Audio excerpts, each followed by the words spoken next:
Good morning and welcome to Early Exchange with Blessing Aiche, Femi Ayodele, Sam Oruoje, and Idahosa Osamanze. It's a national orientation agency. It's, as far as I'm concerned, very idle and unprofessional. The government says that subsidy is not in oil, and government is not supposed to be paying subsidy in oil. Energy or whatever kind of off-grid solution we will be looking at. Today we are conducting mining today. Solid minerals, as an example, is, in no disrespect to anybody, is abysmal. We definitely need improvements in those areas. Of course, there are infrastructural needs. This is Early Exchange, shaping policy, advancing development.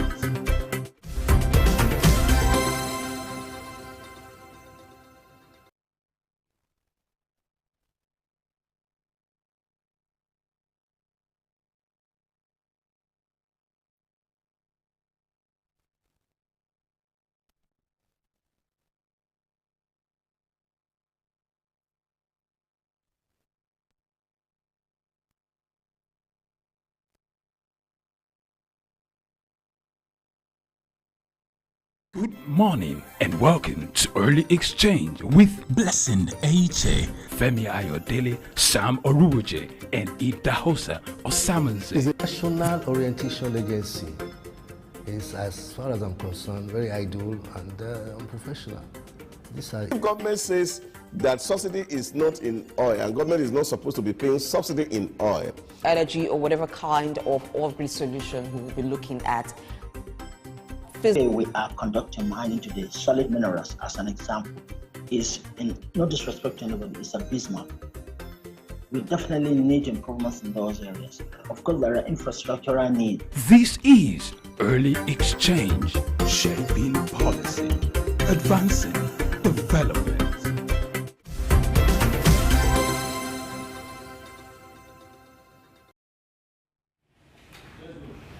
All right, we must apologize for that mix-up. It's still a beautiful day, a beautiful Friday morning, another opportunity for us to look at issues related to business, finance, national development, and the economy. As you know, the Early Exchange is all about shaping policy and advancing development. With our conversation, our obligation is to set the agenda that will shape policy and advance development. Today we'll be looking at skincare business. It's Friday. We just want to tone it down for you to be relaxed and then to enjoy your day. We hope as you spend the next 3 hours with us will make your day worthwhile. We'll give you value for your time. Let's set the ball rolling now by taking news updates, and Adesua is standing by for us. Adesua, over to you. Good morning, and how are you today? Good morning, Femi. I'm doing okay, and I hope you are doing okay too. Good morning to you, our viewers, and welcome to the morning news update on SIG News, your choice station for developmental stories from Nigeria and beyond. I'm Adesua Iramoseli.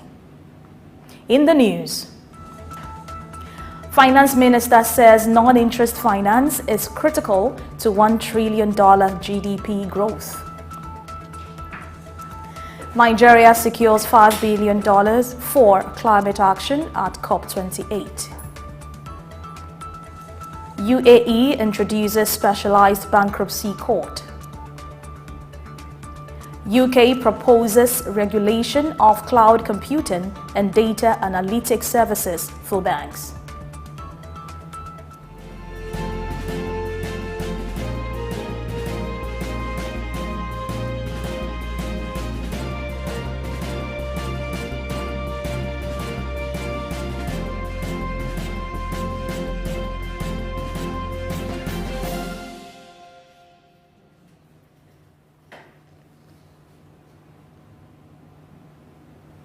Remember to follow and engage with us on all our various social media platforms. We value your feedback. We begin in Nigeria, where the Minister of Finance and Coordinating Minister of the Economy, Wale Edun, says the federal government will utilize non-interest finance to drive its target of achieving $1 trillion GDP growth by investing in infrastructure. Speaking at an event in Abuja, the minister noted the importance of non-debt equity financing mechanisms that do not involve interest-bearing debt. He stated that non-interest finance presents an opportunity for Nigeria to achieve its inclusive economy goals. Similarly, various stakeholders at the event discussed the potential of the non-interest finance industry in Nigeria, including its contribution to global sustainability goals and its ability to attract international investors through products such as sukuk. The participants also highlighted the need for awareness, regulatory harmonization, and implementation of legislation to enhance the growth of non-interest finance. Moving on, the Presidential Compressed Natural Gas Initiative has announced the 100 billion naira has been allocated to support the implementation of CNG buses nationwide. According to report, the initiative aims to promote the adoption of auto gas and electric vehicles, leading to a more sustainable and cost-effective future for mass transit and transportation.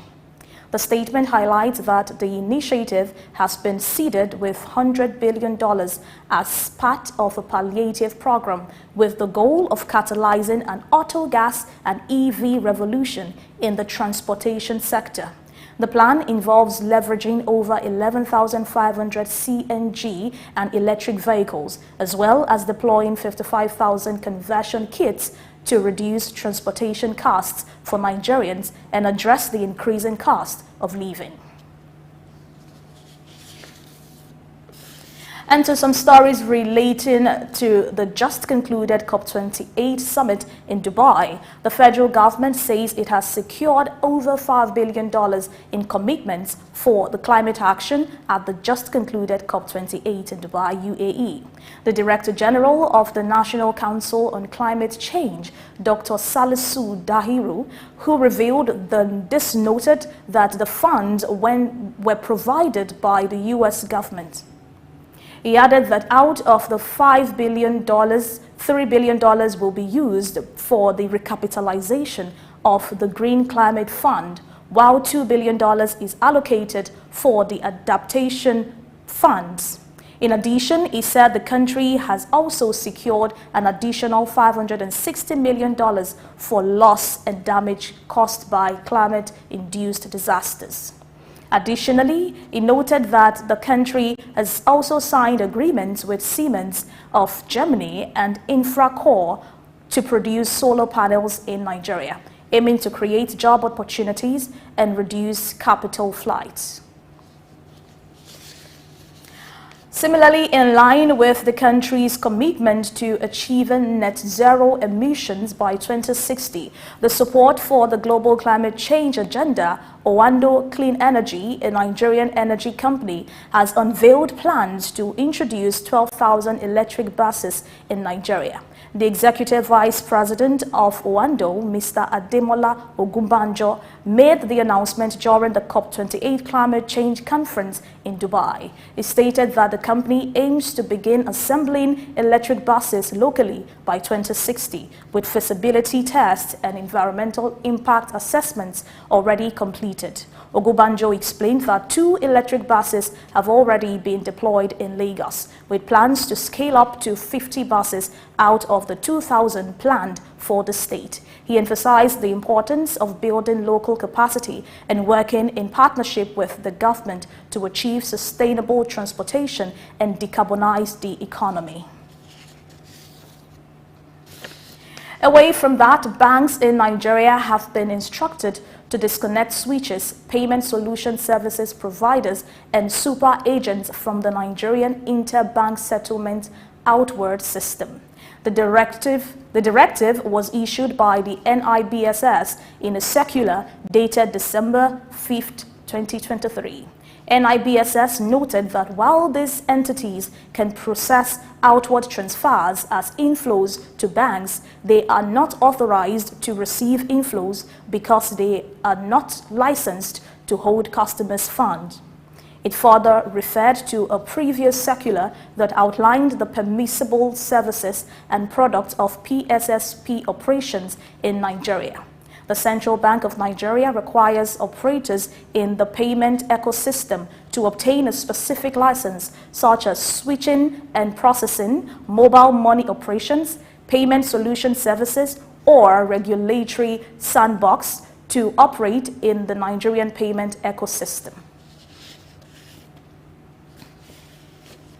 The Project Management Office of the Transmission Company of Nigeria says the CBN's Power Intervention Project is expected to be completed by May 2024.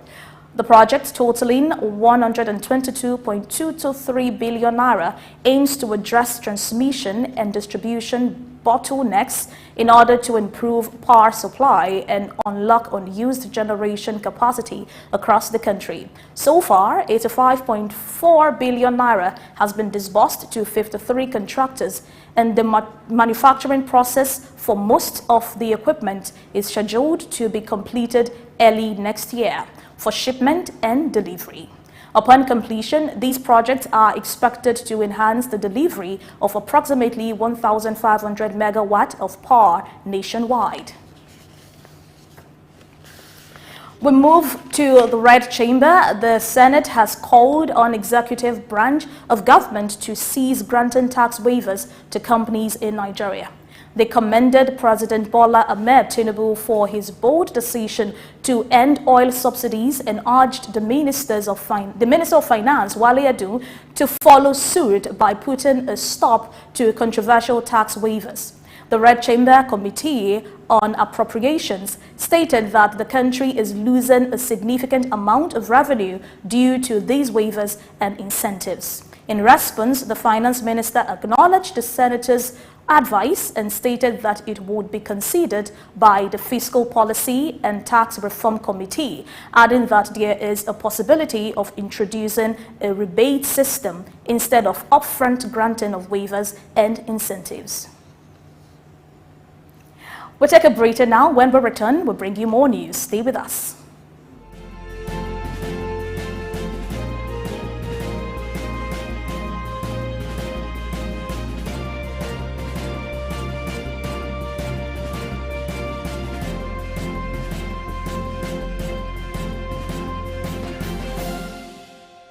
My name is Olatunji Shoti Miri.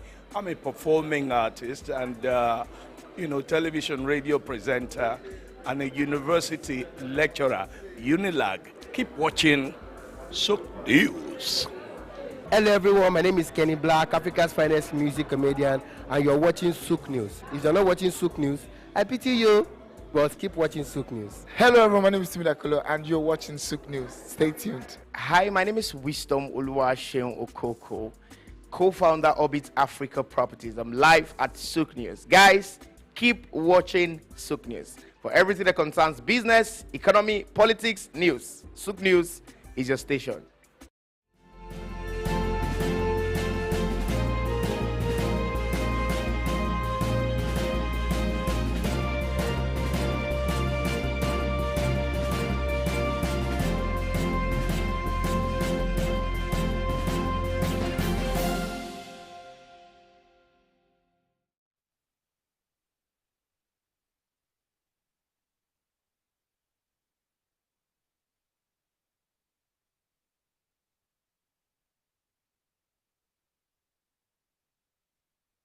To the commercial nerve of Africa, Lagos.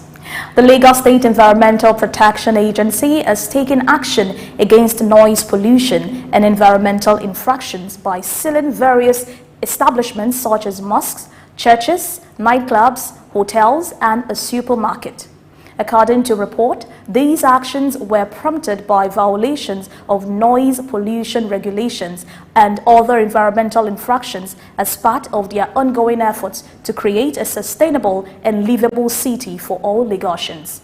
While expressing its commitment to continue taking necessary measures to ensure a clean and healthy environment for all residents of Lagos, the authority encouraged all businesses and individuals to comply with environmental regulations.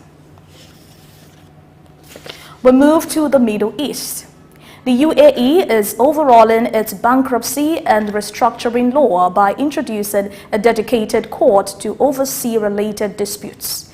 The legislation, formerly known as Federal Law Decree number 51 of 2023, comes into force on May 1, 2024 and replaces the 2016 bankruptcy framework. The Emirate has been extensively recasting its bankruptcy rules in recent years, and the launch of a specialized court will be naturally progressing as this will act as precedents. The bankruptcy court will have the authority to hold creditors' action from the start of proceedings until the approval of the restructuring plan, with no set time limit. Still in the UAE, a recently implemented e-commerce law in the United Arab Emirates is seen as a move towards regulating the rapid expanding digital commerce sector. The law, which took effect in September 2023, sets out a comprehensive set of standards and requirements for businesses involved in trading through modern technology platforms. This includes digital commerce, e-commerce, and social commerce conducted on websites, apps, social media, and blockchain platforms. The law prioritizes the rights and obligations of digital consumers and complements other UAE laws on consumer protection, intellectual property, data protection, and more. It establishes standards to ensure secure online transactions, cybersecurity, consumer privacy, fair competition, and business continuity. It also grants consumers the right to return products, rate merchants' performance, choose to receive marketing campaigns, and have their data protected. Away from the Middle East, the recent decision by Chancellor Jeremy Hunt to increase wages for nearly 3 million workers in the retail and hospitality sector has sparked a wave of concern among industry leaders. Retailers have voiced their concerns, highlighting the potential implications of this decision on the overall economy.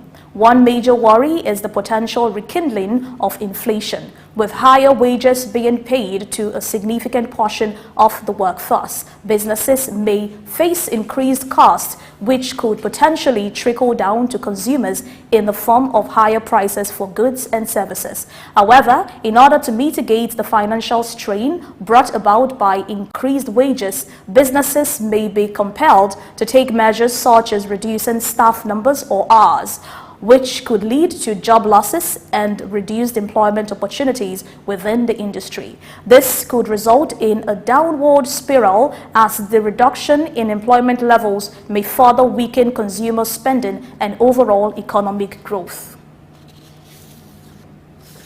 And finally, the UK has initiated a consultation process regarding its plans to regulate and oversee the cloud computing and data analytics services that are crucial for the functioning of banks. If the proposals are implemented, it could mean that certain segments of major companies like Amazon.com, Alphabet Incorporated, and Microsoft Core may fall under the purview of the country's financial regulators.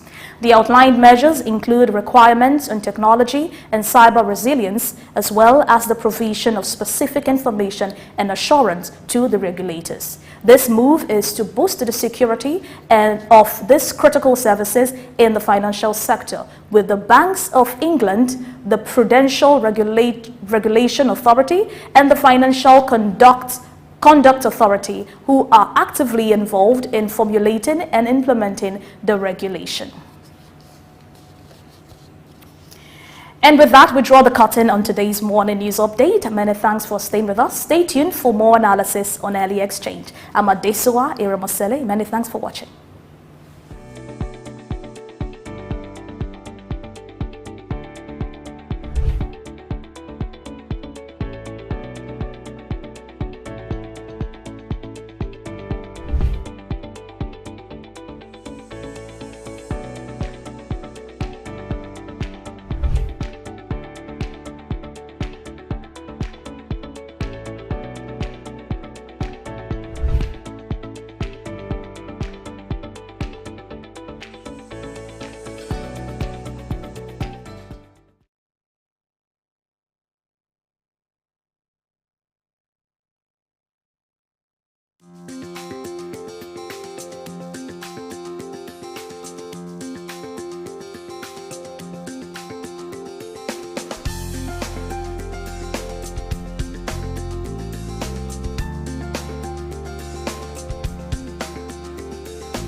morning and welcome to Early Exchange with Blessing Aiche, Femi Ayodele, Sam Orubuje, and Idahosa Osamanze. It's a national orientation agency. It's, as far as I'm concerned, very idle and unprofessional. The government says that subsidy is not in oil, and government is not supposed to be paying subsidy in oil. Energy or whatever kind of oil-based solution we will be looking at. Today we are conducting mining today. Solid minerals, as an example, is, in no disrespect to anybody, it's a bismarck. We definitely need improvements in those areas. Of course, there are infrastructural needs. This is Early Exchange, shaping policy, advancing development.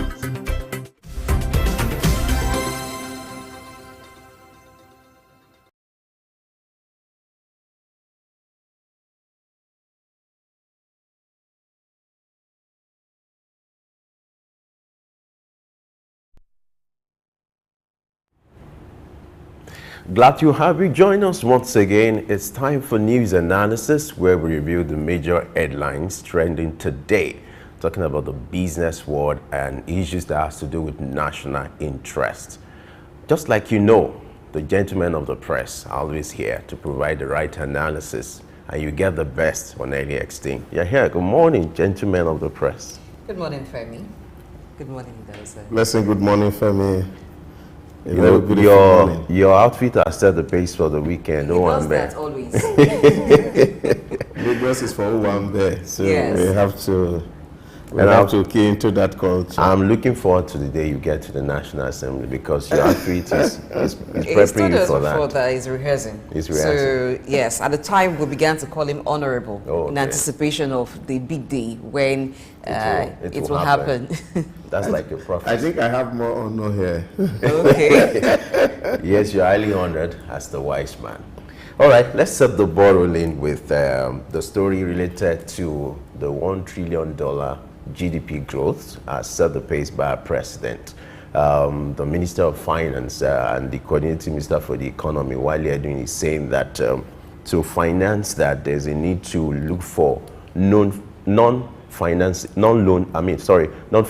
option whereby you don't have to charge interest. Is emphasizing on the need to look for options in financing this GDP growth that has to do with what some people call in other clime Islamic financing with zero interest.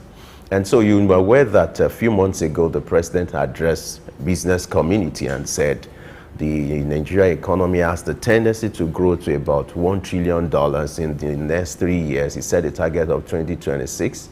And then the economic team, they've been working to see how that can be actualized. As we speak now, GDP worth about over $400 billion US dollars. And so this has set the motion for the direction when it comes to expanding the GDP growth for Nigeria. Let me take this to Idahosa, because in recent times you've been clamoring for the need for us to change the status quo for us to get better. What's your take on the target being set, though not officially, but it's the desire of the president that our GDP growth, increases to $1 trillion by 2026? I think the possibilities are high that we can actually do a $1 trillion economy by 2026 or 2027, as the case may be. But I think the whole lot of fundamentals need to be on the ground to drive this process.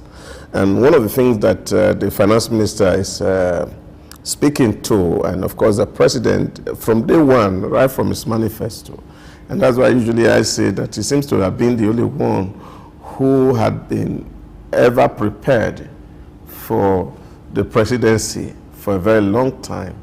There were some of the things that you are hearing, they are not new. If you have followed his train in the campaigns, but see, we have a way of allowing some gaffe to cover the real core issues that the president was speaking to. So most of the things that you are seeing here, if you were following him on his campaign trail, they were things that he spoke to clearly. Now, because the debt to revenue ratio for us as a country is not healthy, so the president has spoken to the fact that he's not going to rely on excessive borrowing to drive infrastructure growth. And there was a phrase he used when he had his stakeholder gathering in Kaduna.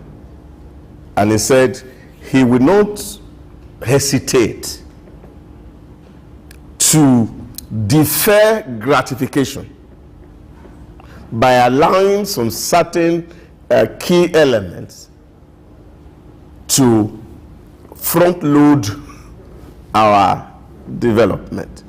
So he was speaking to the fact that if you want to do something, that's usually the PPP arrangement, you are going to drive some fund to come in here, and then of course allow them to build, run, operate, and then hand over. So it could be for some year, but you're taking some royalty in terms of taxes and levies that could come. But then of course those who bring in the money, they are actually able to take their money out of the economy. And that's why I keep saying that the economy is open. You can bring in your money freely. You can also take out your money freely. You see, because what is happening globally, and these are things that we also must learn from. I remember last year while we were doing some training on e-procurement for public officers, one of the issues we emphasized was how do we reduce CAPEX by increasing, removing necessary government investment. You have to find a way to do your procurement such that you are not going to be investing heavily on capital goods. All that you may do is your OPEX that may be high a little bit, but you see, you have an agreement, whether it's a software as a service agreement, or you're having manufacturers or original manufacturer leasing equipment to you. You know, these are arrangements that can be done in the area of procurement. The government can actually have this issue. When UAE were going to do some basic road infrastructure, one of the things that they first asked themselves was to say, what are the options available to us? The first was loan. You can take a loan, and that was possible. Number two, you could raise fund from the public. That was possible. But they said, is there no other way? And then somebody said, it's possible that we have to build one very world-class road, and then the money we make from that one road, we use it to build the other roads. And that's where the Salik road concept came from in the UAE. The word Salik is the Arabic word for clean roads. Now, they did one big clean road, and they put Salik on it. Now, it's a toll road, but not world tolls like we have here, that somebody had to collect revenue now. So what government did was that if you have to use this route, then of course you have to pay a toll on it. And the toll are electronic. So all the vehicles in the UAE were made to register and own a wallet that you fund. So as you drive past the road, at certain areas where the cameras are located, the money is deducted straight from your wallet and it goes straight to government account. No human being sees it. The humanity, right. So by this, they were able to raise, they are raising annually from Salik Road alone about 800 billion US dollars in the UAE. Now you can imagine that quantum of money. And so when you are seeing infrastructure growth in the UAE, it's not as if government is borrowing most of money to do. There are some that you can actually do. And I think, of course, our government can also leverage on some of all these technologies and see how we can seamlessly also close all the leakages from our system by employing technology. So when we do this, you will find that we will be able to actually drive these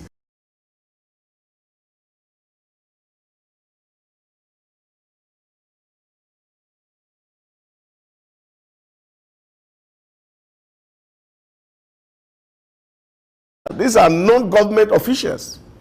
Take, for example, you come to Lagos and you see, whether it's for motorbike, whether it's for keke napep, whether it's for buses or public transportation, you see people who constitute nuisance on the road. Now, once you can take these things away, and of course, everybody who is going to operate either a motorbike in Lagos or keke napep or is going to do public transportation in buses, they have to pay for their ticket, and which is electronic and official. Of course, Lagos government can get more money than the leakages that we have created. And this is not just in Lagos, it's in all the states as we speak.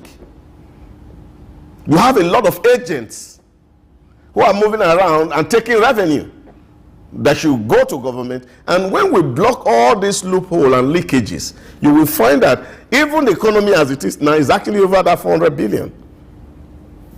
Because if we have to factor in some of these non or informal sector into the calculation of the GDP, you see that we're actually more than 400 billion as it were. But you see, we can drive this.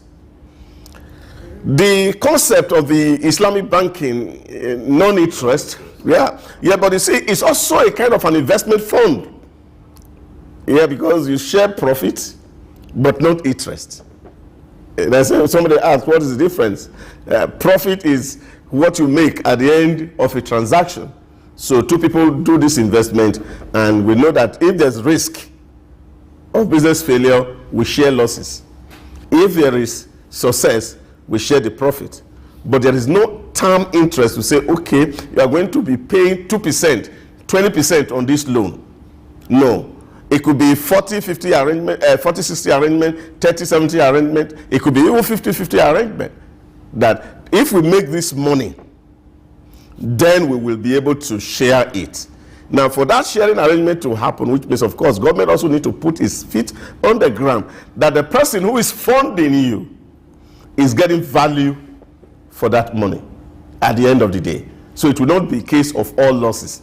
Because if you do all losses, they will not be able to give you credit another time. So I think these are all things that government will need to really have to work on and see how we close all the system. And I think from the monetary policy perspective and now the fiscal side, all working in tandem, I see that that possibility is really very high. It's a very good one for businesses if the non-interest financing takes operation fully, because that pressure that businesses will have when they take loans and there is interest on top. So whether or not you make profit, you still have to service the loans. But with this, you don't have to service the loan, but just to ensure that you make profit. And with this, it also brings a lot of support, because whoever is giving you money wants to ensure that you succeed. So even if it's advisory role they would play as well, whatever kind of support that they would also play to ensure that the ventures succeed, so they can be profit, so they can also recoup their fund, it's a good one.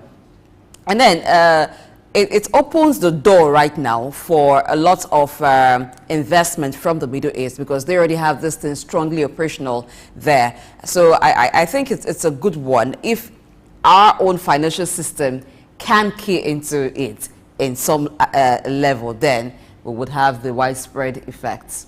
I remember some years ago, I did a survey for a particular company on non-interest banking, because the Islamic community are very, very conscious and sometimes don't like the way commercial bank operates, because it also breaches the tenets of Islam, as it were.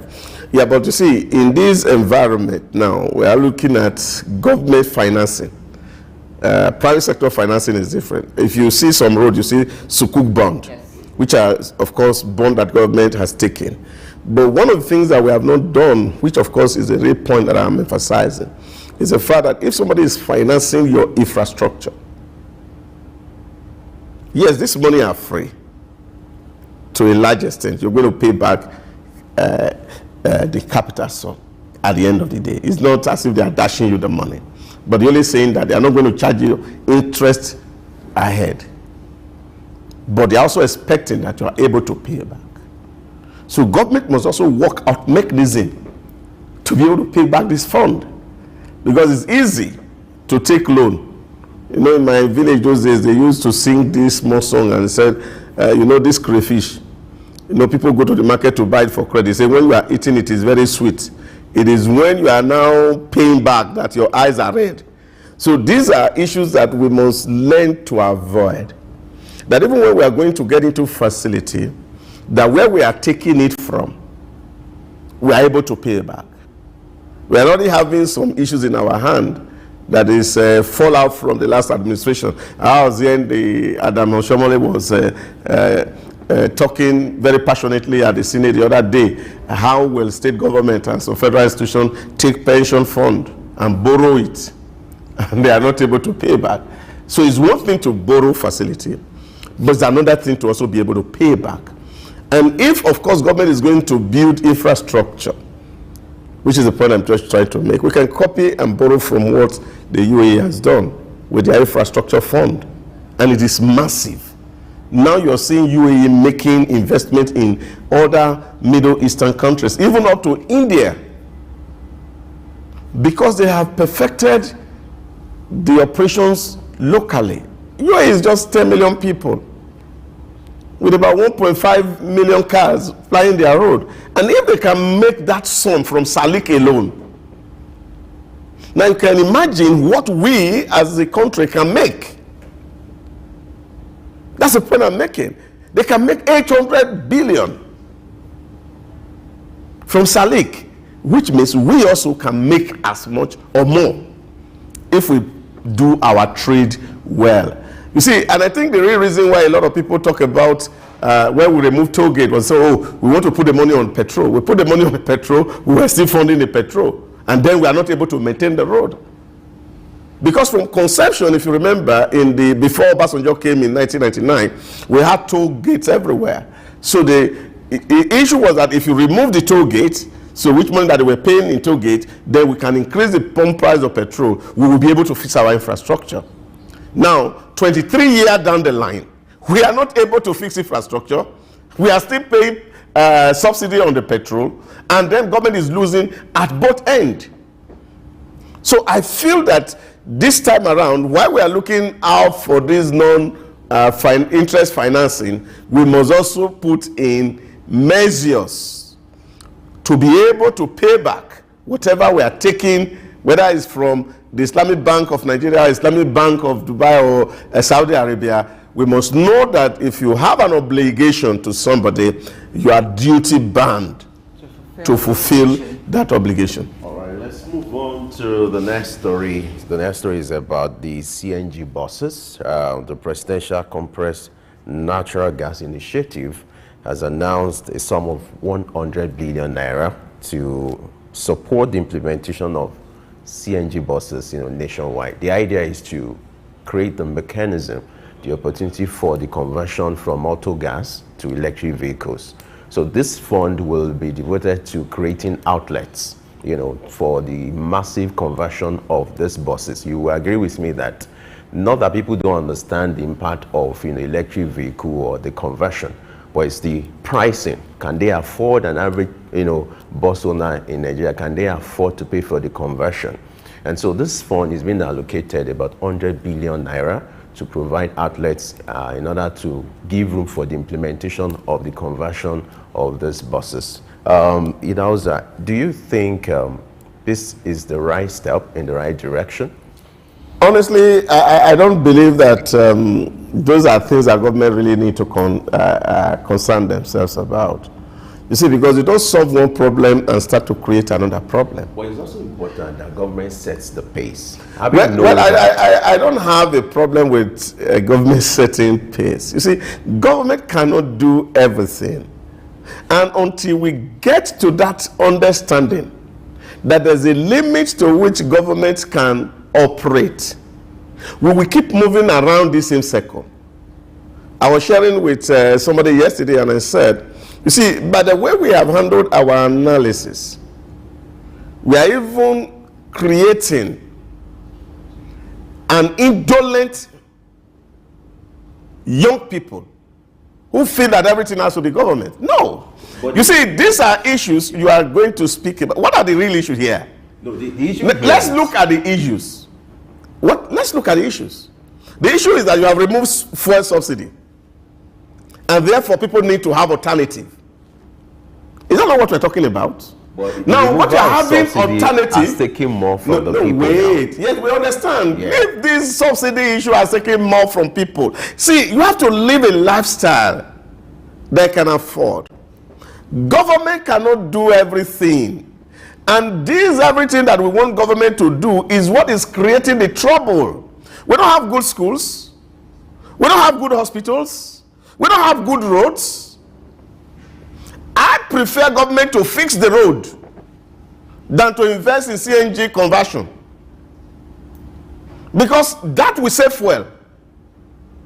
If you are traveling, for example, from Edo to Abuja, for example, a journey that should be not more than 3.5 hours.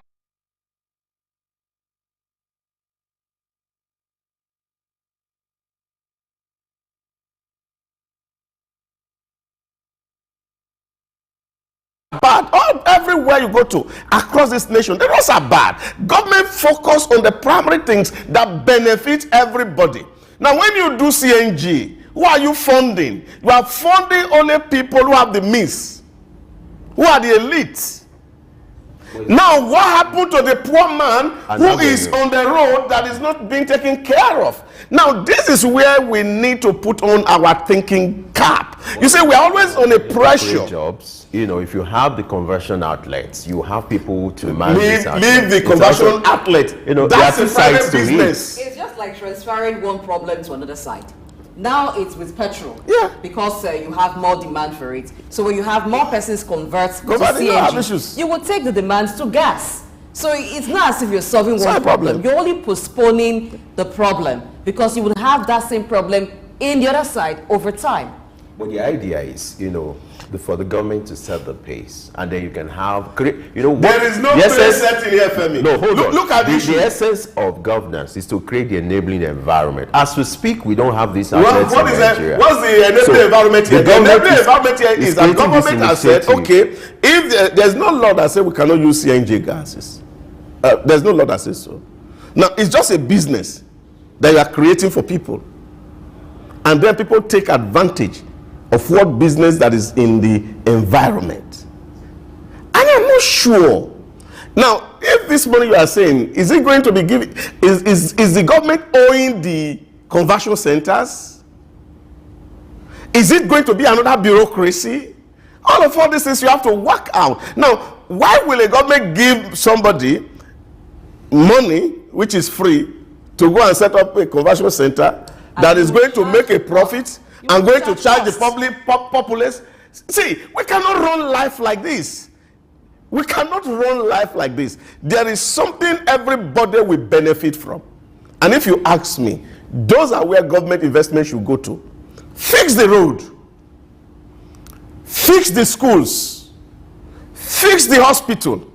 We will figure out the rest. Isn't this a better form of palliatives rather than sharing the money? I don't agree with palliatives at all. It's a waste that will enable this conversion. It's a waste of resources. I don't see it as a better form of palliative because the first thing, those who are converting will still pay the costs. You're only enabling those who provide the services. It doesn't mean that the service will be rendered for free. So it's like you're enabling some persons and some other persons don't benefit from it. And even in the move from petrol to CNG, it's just a matter of time before that aspect begins to feel a lot of pressure. Take, for instance, cooking gas. When a lot of persons were not using cooking gas, you had the option of either to use kerosene for cooking or use cooking gas. It wasn't that expensive. When the demand became so high, look at what it is today. So it's just a matter of time. You will transfer the same issue you have on one side to the other. So I don't think it solves the problem at all. Let me give you a shocker here. We have a $20 billion Dangote refinery that's producing petrol for our market. Nigeria has promised that by 2024 January, Port Harcourt refinery will be producing petrol. People have invested in modular refineries. Now, these people are not producing CNG. They are producing petrol. Now, which market are they going to sell it if we convert all the petrol to all the motor to CNG? You see, this is just a one single alternative. No single alternative. All that we need to do, government makes rules and regulations and say, okay, people can use conversion. Now, if there's technology that people need to imbibe, yes, of course, you can put money in development banks, you can put money in commercial bank, and let the people who are interested to doing that business go and take the facility to do it, and government takes its hand off. This idea of feeding people in one day and keeping them hungry for 20 years is not good enough. Government responsibility is to create institutions. So all they need to do is that if there are people who need to learn or train, then you have trained your manpower, for example, Naseni. You train them and they have the capacity to convert. And those who want to learn the trade, they should go and learn it. It's just like somebody saying that, oh, Apple 15 has come, then government need to go and build centers so that people can learn how to repair Apple 15. This is not good enough. And that's not how to run a country. Because the effect will not be felt widespread. Okay, electric vehicles. For now, how many persons can afford electric vehicles? It's not even, we have not even gotten to the electric vehicles phase. We are still talking about the gas-driven vehicles. The alternative is for those who want to convert to using gas and also create the environment for those who will be using electric vehicles. I think these things are just... let people on their own decide which one is more beneficial for them. And then they can convert. I was saying here the other day, when Ray Dalio was talking about the American economy and said that he's afraid that the bubble that is going to burst very soon in America, because from history, which he has studied, of a circle of prosperity, debt, crisis, will soon start in America, because according to him, America's debt is about $34 trillion. And now America is already borrowing to service their debt. You can create that kind of economy. And this is what we are doing, because we are copying from America a model that is not working. And I think the model that is actually working right now is in Asia. And I think that's where all African leaders should be looking toward.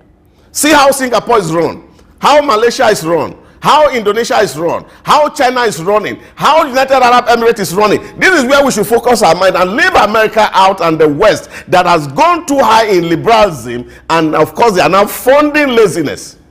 And this is what we want to copy, and this is how we define democracy. And I don't think it should be so. All right. My position is there are two sides to a coin. As much as you're looking at the demerit, you also look at the merit so that you balance the equation. But the truth is, this has been announced. And so it means the federal government is set to do it. So let's see how it goes. Maybe we'll come back to this table to do proper analysis about the implementation and then the outcome. All right, let's move on. There's a good news, which is about the COP28 that was just held, in Dubai. There was some critics, had to criticize the president and his entourage about the number of people that went there. But maybe this would justify the investment. The good news is the federal government says it has secured over $5 billion investment commitment to climate action at the just concluded conference. The Nigerian delegates, they went with the Nigeria Agenda for Climate Change, or the Climate Summit. It's an international conference where you have various stakeholders coming together. Back here at home, the president was criticized that why do we have to have a large number of delegates going to that kind of conference? Do you need the numbers to show the level of our seriousness? And then the presidency also has to release some statements to balance the argument that, hey, these numbers are needed, because they are not going there for funfair. They went there for businesses. So now the outcome is $5 billion commitment, investment. Maybe that justifies. Well, I really don't have a problem with the numbers. And I think sometimes we are too emotional and political about our comments and situation. And somebody say, oh, you have people are hungry and people are going out for summits. Now, those people who were doing those analysis and comparison, they didn't ask that, for example, Brazil had over 2,000 people on that at that meeting. Even the host. No, leave the host, Brazil. And these are the nations that we're also comparing ourselves with. But one of the things that people must understand is that there are a lot of people who are far ahead of us. in terms of implementation of climate actions and climate financing. This thing is still very new to us. If you go to countries like Morocco, countries like Rwanda here, you see they have made significant stride. And we have not started at all. And people are thinking that when they are talking about climate issues, it affects only one department. It's not just one department. So this meeting was for stakeholders, people who are all responsible. And then we all need to be here to see, because they're talking about financing for climate action. That's the conversation. So it's not just about government or Tinubu representing Nigeria alone. No, that is not what it is. There are people who are also very critical and called to the implementation of these things. And they are in core ministries and agencies of government. Some of them are also playing in the private sector. Take, for example, in the oil sector, take, for example, these are all stakeholders and they are critical. And they need to be in this meeting, and we need to sit down to say, how are we going to do this financing, both at the private side and at the public side? These conversations are necessary. A country of 200 million people, that's what we're talking about. So I think that we are too emotional about things. And I have always said to people, our problem is not this small money they are talking about, or people going for a 1 week event and coming back. That was just unnecessary blackmail, as it were, for me as a person. So I don't see the number as issue. But you see, the critical issue here is the financing options. Yeah. Now, we also need to... Let me give you details in that regard. They said he added the $3 billion to be used for recapitalization of the Green Climate Fund, while $2 billion is allocated for the Adaptation Fund. This fund is being provided by the U.S. government. So I'm giving you that detail so that it will help. No, that's what I'm saying, because the whole COP28 is about climate financing. Yes, exactly. How will, for example, third world countries who are at the receiving end of these issues going to get fund to transition from where we are now to the emerging technology without fund? That's the whole idea of the COP 28, or from COP 25 to COP 28. How do we finance it? Yeah, about 5 billion, yes, good, small. There's more to this, and that is a commitment, of course, that the Western democracies, who are actually the one who are generating the carbon that's destroying the third world, should be ready to bear the burden of funding. And I think that was one of the issues that the president raised during his campaign also. Oh, you have developed and you have used it in the environment to develop, and you have disempowered us. Now you are asking us to transition. You are not giving us money, and you are giving us conditions. So it's either you give us money or you give us condition. But I think that we still would need more from the Western country for this adaptation. 2 billion is not enough for these transitions at home to ensure that this agenda is being achieved. It's not just about what the Western world will do for us, but back here at home, what should be the narrative for us in order to be able to further move this agenda to a better position? Yeah, but that is where you are looking at it, that they are the one who is creating this trouble for the global civilization. So it's a kind of like a reparation campaign. And that's what the African nations went to COP to actually advocate. You are the one generating the trouble. It's less from our side. And if you are creating trouble for us, then also you must also pull fund there here. You see, because what it is that if you don't have this negotiation done rightly, is to see that the Western world or the developed world are looking at one direction of saying, okay, you need to borrow more money to do XYZ so that you can now be compliant with the new world direction. So, but what Africans are saying is that, yes, we don't mind complying, but we need you to give us money to be able to transition from where you want us to be. You can't ask us to come here, and then you are telling us to come and also borrow money to come here. Where already we have a lot of burden, and there's so much sprawling poverty around us. The equity of the global system is what Africa is actually demanding. And I think that we deserve more. That's the point I'm making. We deserve more than this. And then the world should be ready to actually support the third world countries, Africa in particular, to be able to adapt to the new method and paradigm in terms of dealing with climate issues. I think I'm happy that at least they were able to secure some commitment, $5 billion, because the president actually actually asked those who were going that they should ensure that they secure this commitment, and $5 billion for a start, because we're hoping that more will come, and there'll be more for adaptation, more for climate funding. So it's a good one. I think it's a nice place to start. My take is there's a need to localize the climate change agenda. Yes, Nigeria has gone to COP28 to talk about, the interest in, following this global agenda. But back here at home, what's the agenda? Does an average Nigeria understand the climate change initiative and agenda? Launch an ambitious agenda for climate actions. It's all about the public awareness. That's the point I'm driving at. How many Nigerians can say, okay, this is the agenda, this is the plan? So there's a need for public awareness. For example, the Ministry of Aviation just announced last week that Ghana must go and plastics are banned at our airport. That's part of the action.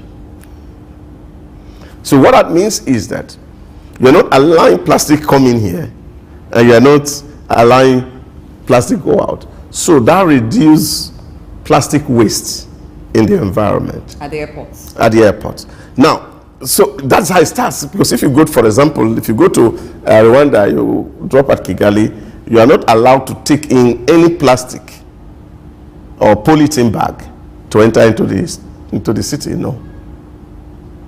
So it's taken from you at that airport. So that is helping to reduce the plastic waste, for example. Now, you are going to see in the days to come a whole lot of actions that are going to be taken. For example, if you go to cities like in Paris today, you don't see more of plastic bottled water. You see more of bottled water, real bottled water that are reusable, because that is they call it in waste management hierarchy. The worst form of waste is disposal. So you must be able to recycle, you must be able to reuse, and these are what the world is emphasizing. So it's not something that you just use one and throw away, because they're also having impact on climate. So we are going to be seeing this gradually moving toward that directions. And government is going to be enforcing some of all this legislation, and they are going to come in piecemeal. It's going to be affecting every sector. And that's the point I was making, that there are so many stakeholders in this conversation of climate change. So it's not just one agency that you say, okay, there's one agency for climate action. Every agency is involved. We're also talking about paperless economy in Nigeria today, really.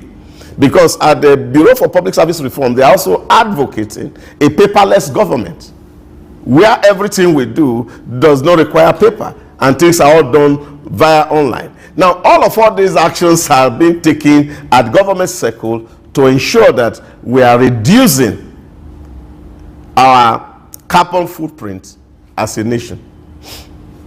All right. I think on that note, we have to call it a wrap with our news analysis. There's a good news about Dangote Refinery.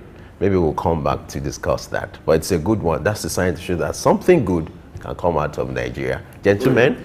Yes, good things have come out, and more good things will come out. More good things. All right, we'll go on a short break now. When we return, our major discussion for today will kick off. All you just have to do is stay with us. It's Friday, so I want to tone it down a little for you to relax and then get set for the weekend. But the discussion will kick off after this break. Stay with us.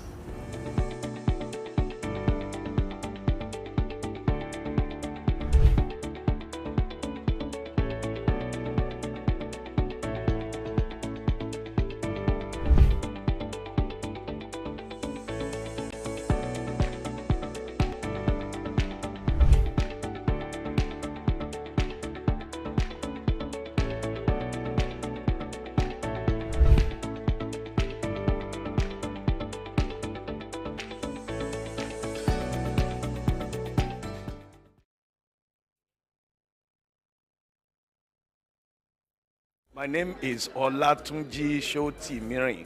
I'm a performing artist and, television radio presenter and a university lecturer, Unilag. Keep watching Sook News.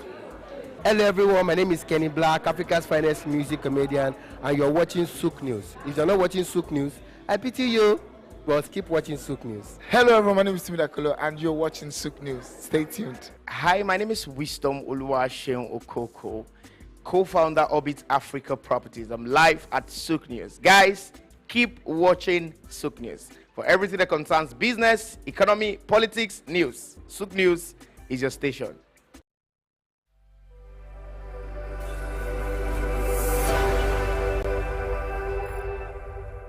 Lateef Jakande. Born Lateef Kayode Jakande in the Ekbetedo area of Lagos Island, Lagos State on July 1929. He studied at the Lagos Public School at Enowa, Lagos Island, then at Bonham Memorial Methodist School, Port Harcourt, King's College, enrolled at Ilesha Grammar School, where he edited a literary paper called The Quarterly Mirror. Jakande began a career in journalism in 1949 with the Daily Service and joined the Nigerian Tribune in 1953. The owner, Chief Obafemi Awolowo, appointed Jakande editor-in-chief of the Tribune in 1956. Jakande established John West Publications in 1975 after leaving Tribune and began to publish the Lagos News. He served as the first president of the Newspaper Proprietors Association of Nigeria, NPAN. Jakande ran for election as executive governor of Lagos State in 1979 on the Unity Party of Nigeria platform.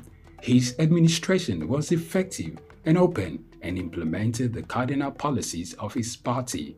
He introduced housing and educational programs targeting the poor, building new neighborhood primary and secondary schools, and providing free primary and secondary education. He gave poor people's children education, and many of them are now very prominent in the society today. Jakande established the Lagos State University and constructed over 30,000 housing units. After the military takeover in 1983, Jakande was charged, prosecuted, and convicted of treason and later pardoned. He served as Minister of Works under the Sani Abacha military regime. He died in Lagos on February 11, 2021. Lateef Jakande was the first civilian governor of Lagos State. Lateef Kayode Jakande. Sook Enlightenment. Good morning and welcome to Early Exchange with Blessing Aiche, Femi Ayodele, Sam Oruwoje, and Idahosa Osamanze. It's a national orientation agency. It's, as far as I'm concerned, very idle and unprofessional. Government says that subsidy is not in oil and government is not supposed to be paying subsidy in oil. Energy or whatever kind of oil-based solution we will be looking at. Today we are conducting mining today. Solid minerals, as an example, is, in no disrespect to anybody, it's a bismarck. We definitely need improvements in those areas. Of course, there are infrastructural needs. This is Early Exchange, shaping policy, advancing development.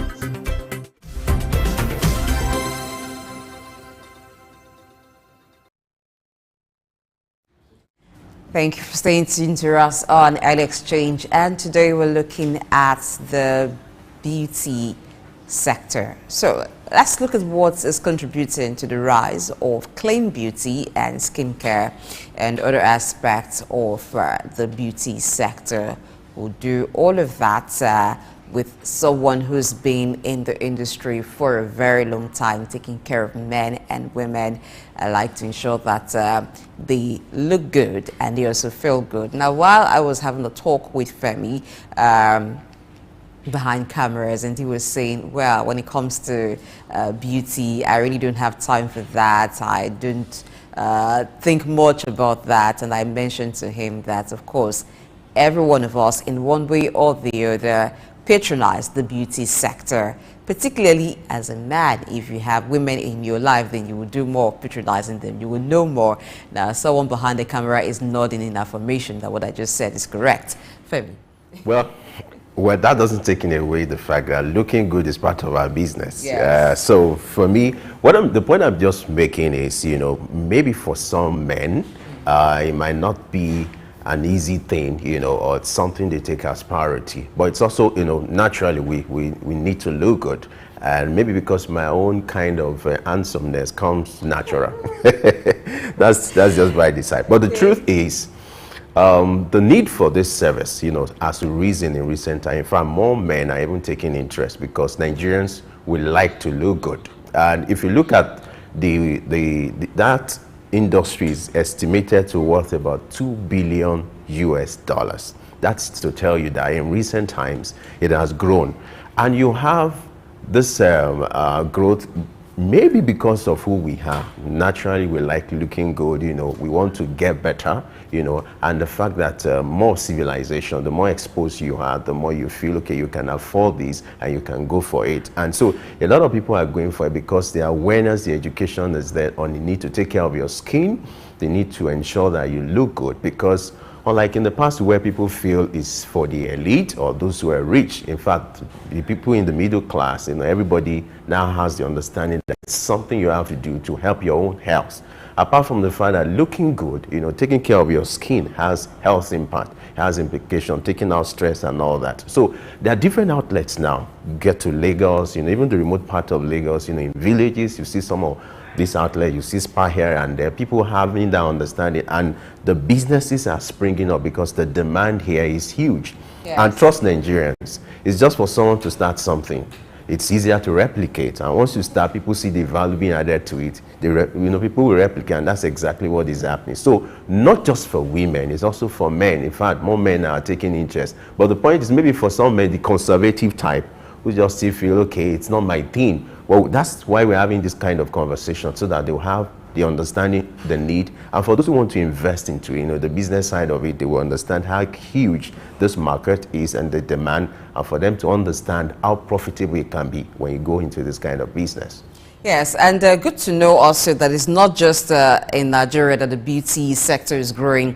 Also in Africa as a continent and the Middle East, this sector is growing so much because people globally are becoming more aware, more conscious of how they look, and the need to also take care of the stress that comes with daily life. For instance, the spa, it attends to a lot of things to help people distress, to help people just feel relaxed and not actually look what they're going through, like what they say these days that you don't have to look what you're going through. So it's doing a whole lot more than just what you apply on your skin, maybe to have a more appealing skin tone, but even up to diet, up to a lot of things like to help you stay healthy. So it's more of healthy living now. It's become more holistic than what it used to be. But I am not a beautician. Femi isn't. We have someone who will look at the issue with us,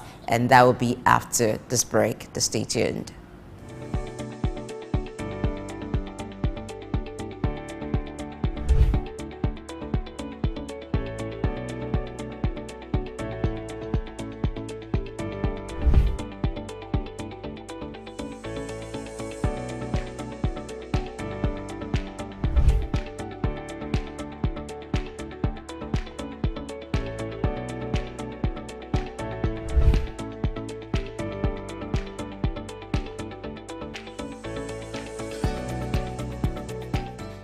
My name is Olatunji Shoti-Miri. I'm a performing artist and, television radio presenter and a university lecturer, Unilag. Keep watching Sook News. Hello everyone, my name is Kenny Black, Africa's finest music comedian, and you're watching Sook News. If you're not watching Sook News, I pity you, but keep watching Sook News. Hello everyone, my name is Timmy Dakolo, and you're watching Sook News. Stay tuned. Hi, my name is Wisdom Oluwaseun Okoko, co-founder Orbit Africa Properties. I'm live at Souk News. Guys, keep watching Souk News. For everything that concerns business, economy, politics, news, Souk News is your station.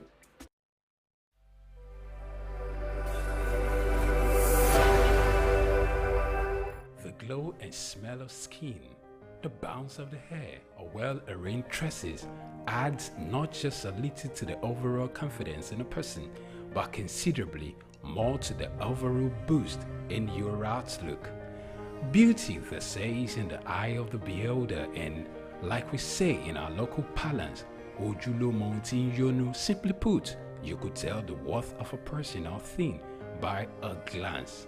In Nigeria, the revenue generated in the beauty and personal care market is projected to reach $8.36 billion in 2023, with an expected annual growth rate of 13.96%.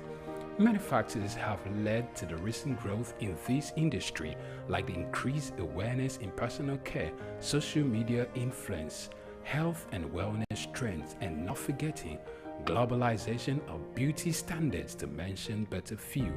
With these trends come a mass exodus in the use of our local cosmetics and personal care, thereby affecting the market for foreign products. One would hope that this latest trend would not push the local markets into oblivion, but there's work to be done in order to encourage the local market with investments of infrastructure and adoption of technology. Juvi Ufiene, Souk News.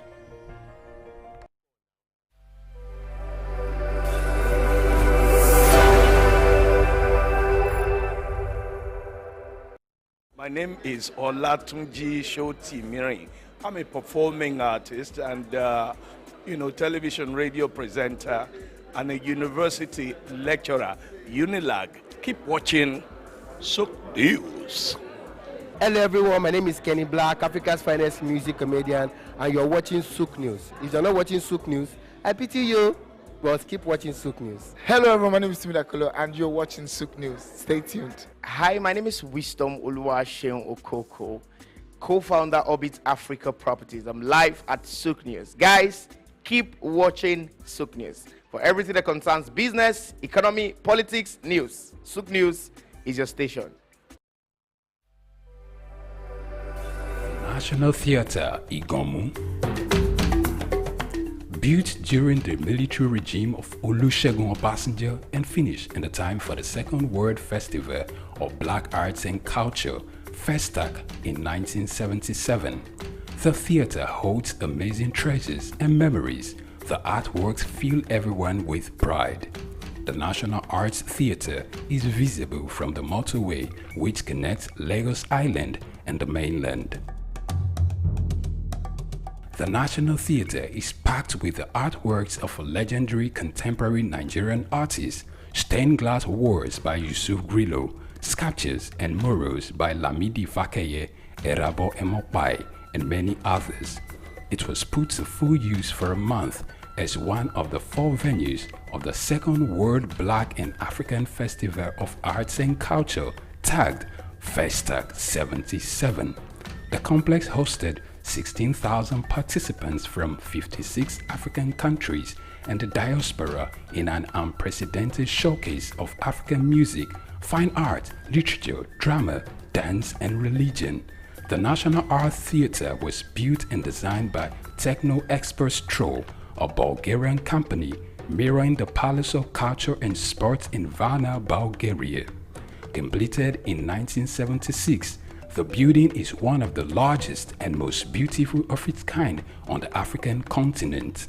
It consists of a central hall with 5,000 seats, a collapsible stage that can be quickly rebuilt, a conference hall with 1,600 seats, 2 large exhibition halls, and 2 cinemas with 800 seats each.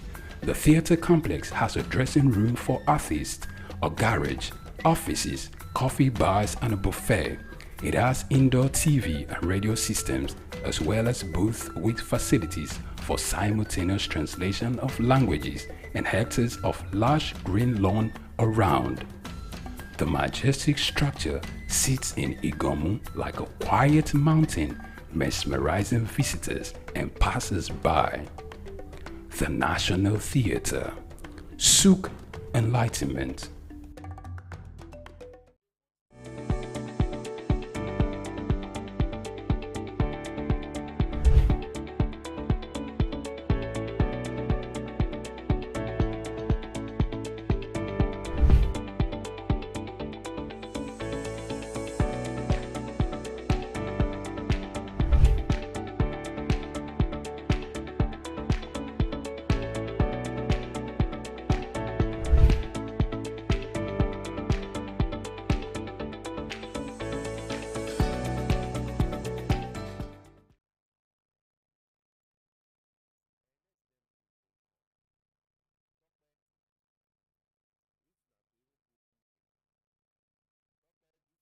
My name is Olatunji Shotimirin.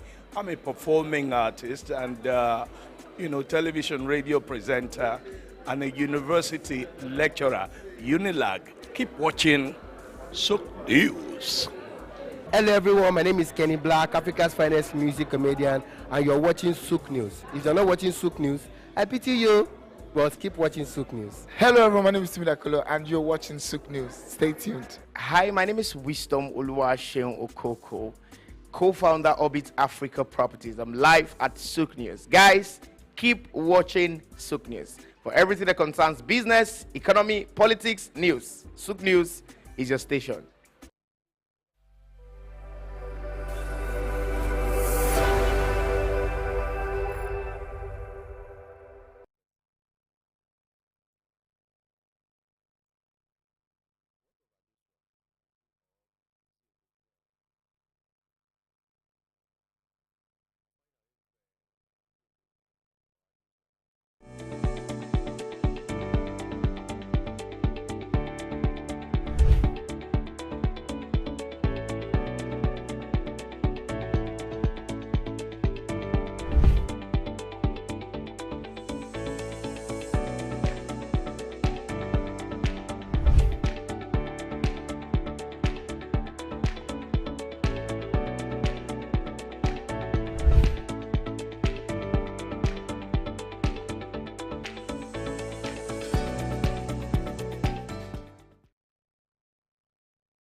On social media, many Nigerian young companies were celebrating, wow, we raised Series C, we raised Series D. And anytime they raised these monies, everybody hailed them. But what was behind it? What is behind every raise is that the entrepreneur founder is diluted significantly.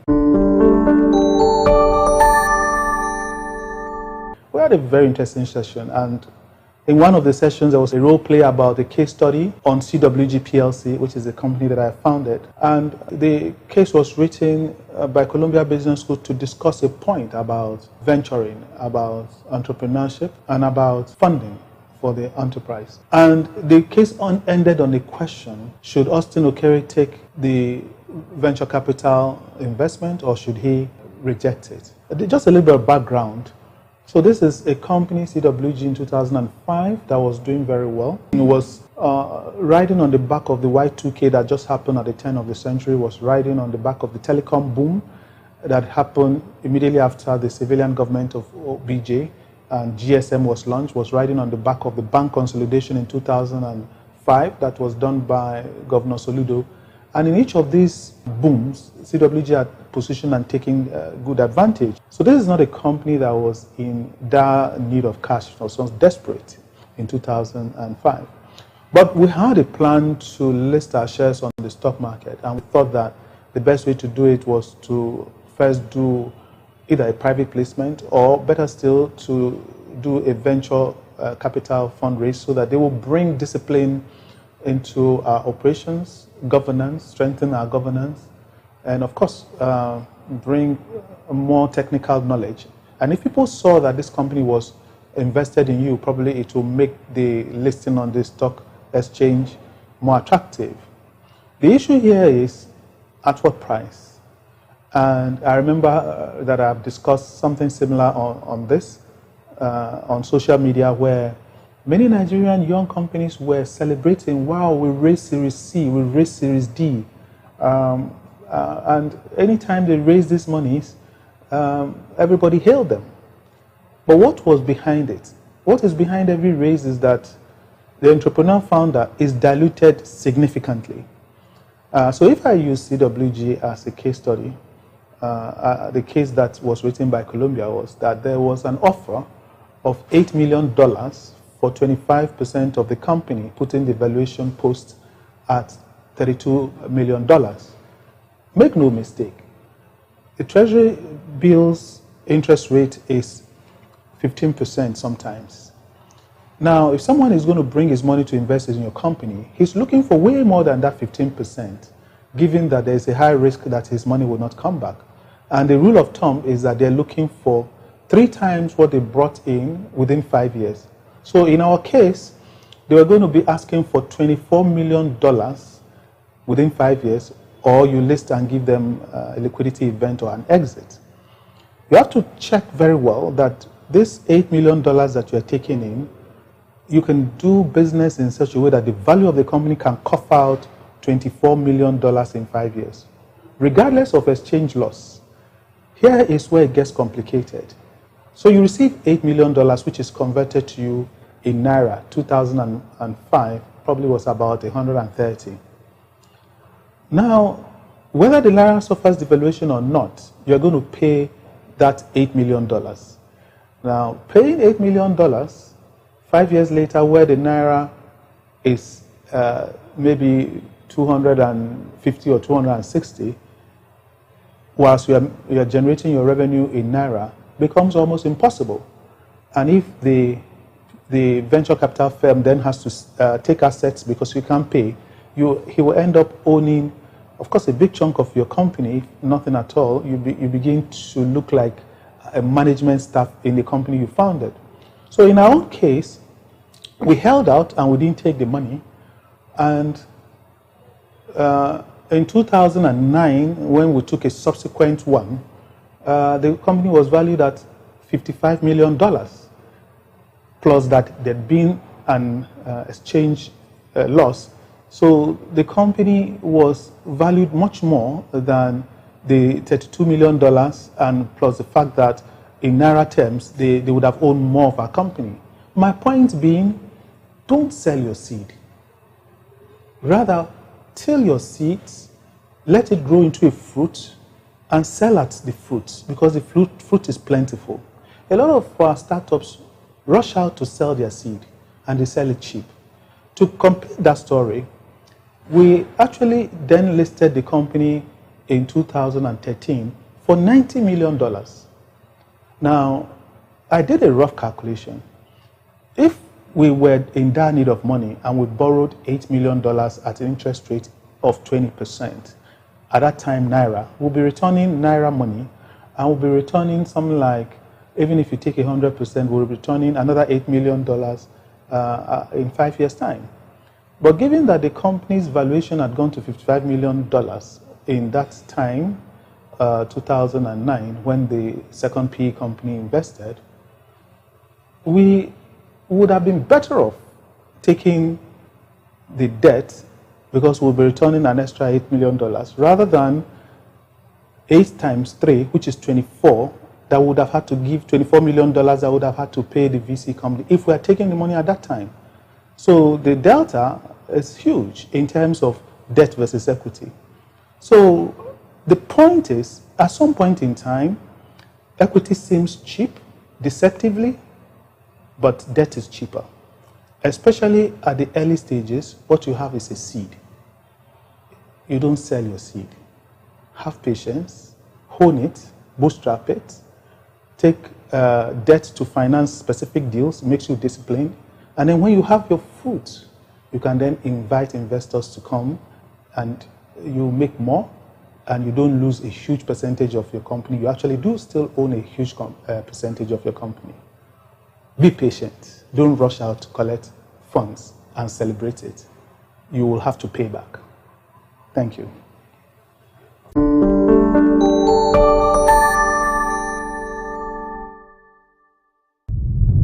morning and welcome to Early Exchange with Blessing Aiche, Femi Ayodele, Sam Oruboje, and Idahosa Osamanze. It's a national orientation agency.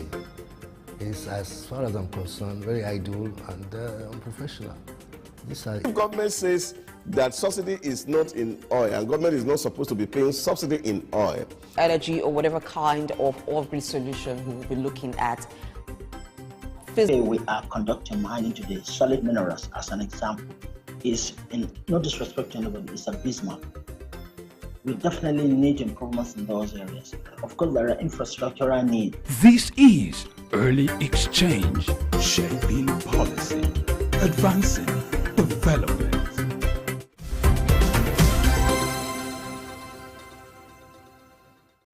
All right, it's the Early Exchange. You know, our duty is to make your day worthwhile, and that's exactly what we're doing now. We're looking at the rise of skincare business in Nigeria.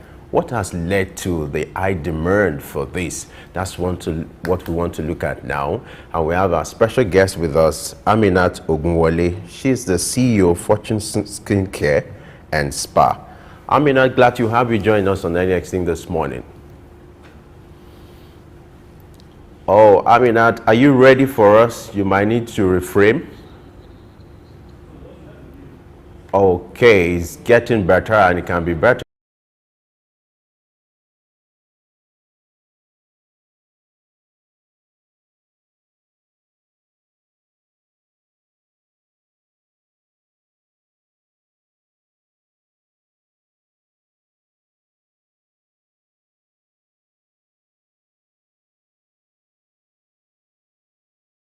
Things. For one, the entertainment industry, because people have lots of role models. They have those they admire in the entertainment industry. So you can't take away the influence of someone you idolize on you. You see, for instance, your favorite movie actress or your favorite music artist looking a certain way. You want to look that way. So the media has, to a great extent, contributed to the rise in the patronage of the clean beauty and skincare sector. And so you find people wanting to look that way, sometimes not even knowing that maybe the kind of camera, the way the videos are shot contributes to how good those people look, but they just want to look that way. And then with social media, you find different beauty products being advertised, not just the ones made in Nigeria, but different from the ones made for different countries. So people want to experiment, want to try and know how it will look on them. But basically, it stems from people wanting to look better, wanting to be appreciated. You want to walk into a room as a lady and you have people just in awe, wondering why and how you look so good. So these things have actually made a lot of people seek help. Before, people just go to a cosmetic shop and pick whatever they think may be good for them. But now they begin to consult experts who will give them the advice and say, okay, you're of this skin type, you're of that skin type, this product will be better for you. So it's not just pick and apply. It's about consultation, what will be good for you. So even men are paying more attention to how they look. And also the kind of job people do is making it necessary for them to look appealing. For instance, you're a marketer. You want to, first of all, endear yourself to your client. So some of these things have resulted in the high demand of beauty products. I feel like giving you an applause, you know. But let's take it back to Aminat if she's ready for us. Aminat, if you can hear me, we're ready for you. Are you ready for us? Okay, why we still wait for her to join us? You know, another issue is maybe someone is raising the concern, how affordable? Is this something you can do at home?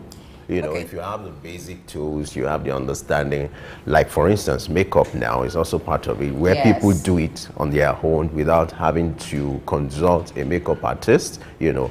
So is it something, maybe as an approach to it for an individual who do not feel, or you don't have the time, you're very busy, maybe you can have an arrangement at home where you do your thing and then you don't necessarily have to go to any outlet to get it done? Okay, let me start with makeup. Now, thanks to YouTube and social media, you can have videos where you learn the basics, not actually how to apply like an expert, but the basic thing that you need to just look good and be on the go. Yes, you can watch those videos. Some persons even enroll for short lessons, maybe like a week to know the basic things you need and how to apply. Then you get the materials needed, the kit, and then you can apply by yourself. There are also for skincare, there are home remedies that people can do, but you need to be taught and you need to know, first of all, the kind of skin you have. It's not a one size fits all kind of thing. You need to know what works for you. So if you're applying a particular using the particular ingredients for you, your skin, you should have maybe conducted a certain kind of test to know how it works for you, how tolerable your skin is to it. The same thing with the makeup. So you need to do a bit of experiments. Okay, this kind of makeup will work for me on an everyday look. So it's something you can actually do. But for coming to affordability, yes, it depends on who is rendering the service. There are people who render the service, it's not so expensive, you can afford them. There are those who charge higher based on the quality of service that they render, based on their reputation in the industry. And so also the kind of product that they use. You can always get your price, yes. You can always get your price. So it's affordable depending on what you need. I also feel people need to also understand that is a necessity, which I think that's the starting point. So the approach to it could be determined by the level of your finance or how much you can afford it. If you can do it personally or you have to consult, an expert. Most of the time for the celebrities, because of their image, because it's also part of it, personal branding, imaging. It's also part of why people go into this kind of thing to help, their outlook. So in that instance, they consult extra because they can afford it. But whatever it is, the services are in high demand in Nigeria. Yes, and it's not everything you can do by yourself. For instance, spa services. You Imagine you running a massage by yourself. Or there are certain kinds of things you cannot apply, but you also need that expert to guide and know this is how we can apply this. And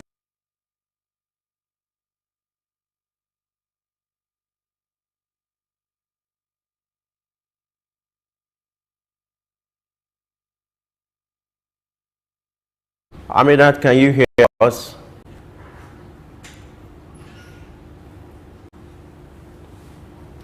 Okay, can you please unmute your device so that we can hear you? All right, glad to have you join.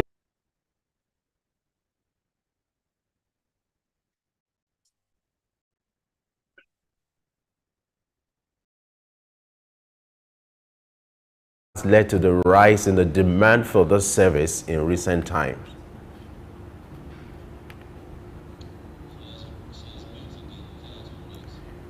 Aminat, if you can hear me, you need to unmute your device so that we can have a proper conversation, please. You can hear me now? You need to be audible. So for that to happen, you need to unmute your device, please. Can you do that now? I just did. Great, great, great. Glad you have it join us. Sorry for that, it's just beyond you, we understand. But glad you're here now.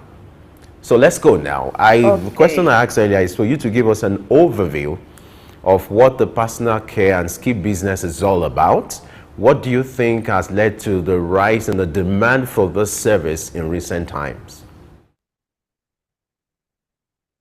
Okay. Good morning. I'm a cosmetologist by profession, and over the years, when we started this skincare business, it wasn't as rampant as this. Over 5 years ago, we noticed a rise in the increase of different people coming into the business, giving people the wrong things or the wrong medications for their skin and all that. So what I think has induced this rise in different kinds of people claiming to be cosmetologists is the rise in fashion trend. Everybody wants to look beautiful. Everybody wants to look good, you know, technology and all that. Maybe because of the films we watch, everybody wants to look like one celebrity or the other. And I feel they are doing it wrongly. They are doing it wrongly because most people, most unexperienced people, has come into the skincare business, giving clients the wrong medications for their skin and all that. They've forgotten the CEM procedure in skincare. And what's the CEM? The CEM is the cleansing, the exfoliating, and the moisturizing therapy. If any man or lady, especially ladies, can adopt the CEM method, I tell you, they'll glow all the way. They'll look beautiful because the more you cleanse, the more you exfoliate and moisturize your skin, makes you look good, removes no matter whatever skin blemishes one can have on the skin. So that's it. It's because everybody wants to look good. Rise in technology, you know, more people are getting aware of personal beauty, personal skincare, and all that. So that's why the rise in all this skincare has taken place. Aminat, thank you for joining us. Good to see you. So you talked about cleansing and moisturizing. And I also know that beauty is beyond the skin. It has to come from within. So how do you cleanse? How can a person cleanse? Does it start from what they eat, or it should just be what you apply? It starts from like you rightly said, beauty comes from within. When you cleanse, cleansing is a form of detoxification. We ought to detoxify ourselves, our system. We have fruit detoxification. We have vegetable detoxification. We even have the common water therapy for detoxification. You can use your water to cleanse your system and you feel good from the inside before applying whatever therapy, moisturizers, lightening ingredients on your skin. And you see that you look very good.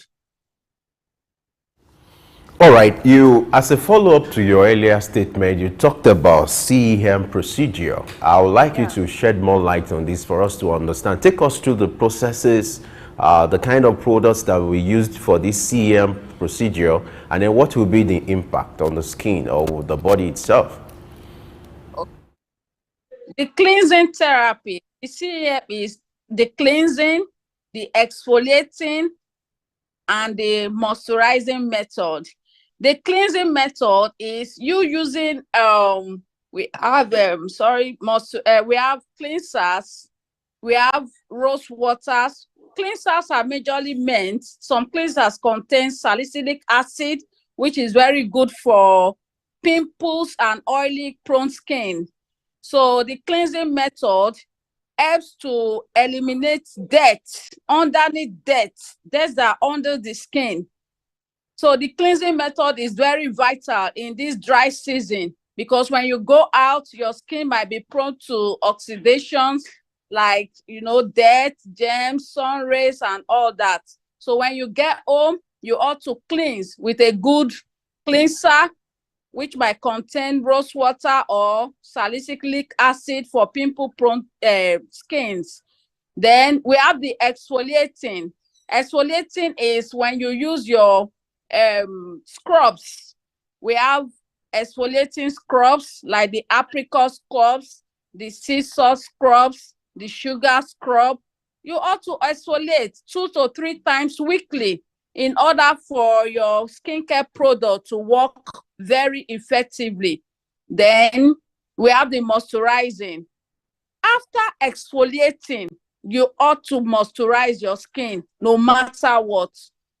After exfoliating, moisturization is very vital for everybody because you remove the dead skin cells. Exfoliating helps to remove the dull, dead skin cells on our skin. So after removing the dead skin cells from our skin, we ought to moisturize. And this brings out the radiant color, the radiant skin, the glowing skin. So that's the CEM method I just talked about. Okay, coming to affordability, being able to afford this, and knowing the busy nature of people, what do you advise for a person who is thinking, oh, I need to pay more attention to how I look, but I don't have the time? What time do I have to go to a spa, sit for maybe some time for them to do all of this? Or if I can't go to a spa, how can such a person handle it on their own? Okay. If because of our busy schedule these days, you ought to get your scrubs, get your personal items, go to a supermarket, get your scrub. If you are sensitive skin, so most people don't know their skin types. That's the problem. So if you don't know your skin type, when you get to a cosmetic shop or a supermarket, just look for a product made for all skin types. Always read the ingredients for all skin type. Get your moisturizers, get your scrubs, then you get your cleansers meant for all skin types. So you can do this every weekend when you are free. You can do this once a week or twice a week according to your schedule. And we have different kinds of skin products in the market. We have the foreign products, we have the Nigerian made products. And I think these days, our Nigerian cosmetic manufacturers, they are okay. They are doing a very great job in bringing good skincare products to the market, which any layman or any person on a low budget can purchase.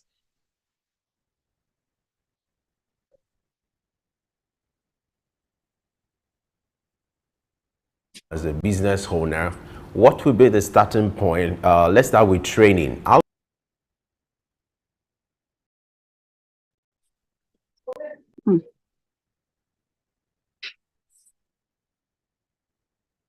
The necessary training for this kind of business. Talk to us.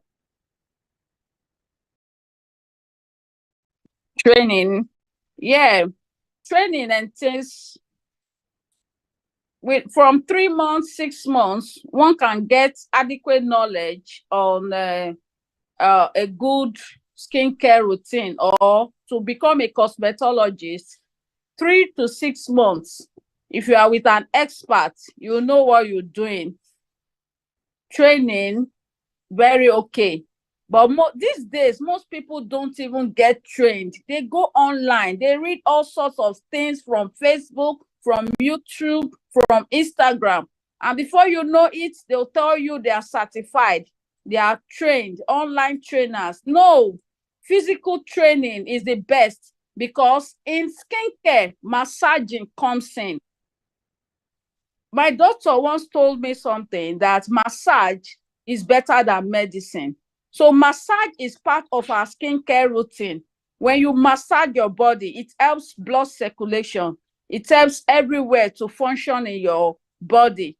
So whatever skincare product you apply will be okay. Then how can you learn massage online? For those people that prefer learning through the online YouTube and all that, physical training for me is better.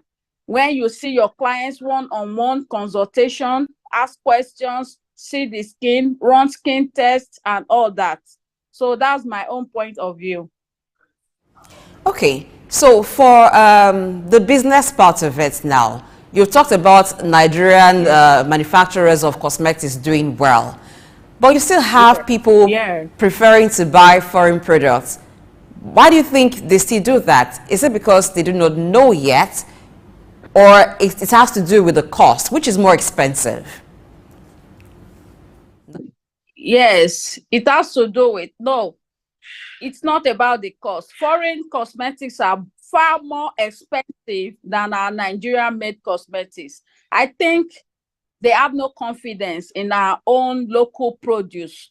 They believe the foreign produce will be more active or more better than their skin. But one thing I've discovered about Nigerian made products is that it suits our skin better than this foreign product. I've seen clients coming to me, I've used a foreign product, this, that, and that. And I tell them, why not come to our Nigeria-made produce? Because our producers understands our climate, understands our weather. So they produce this cosmetics product to suit our weather.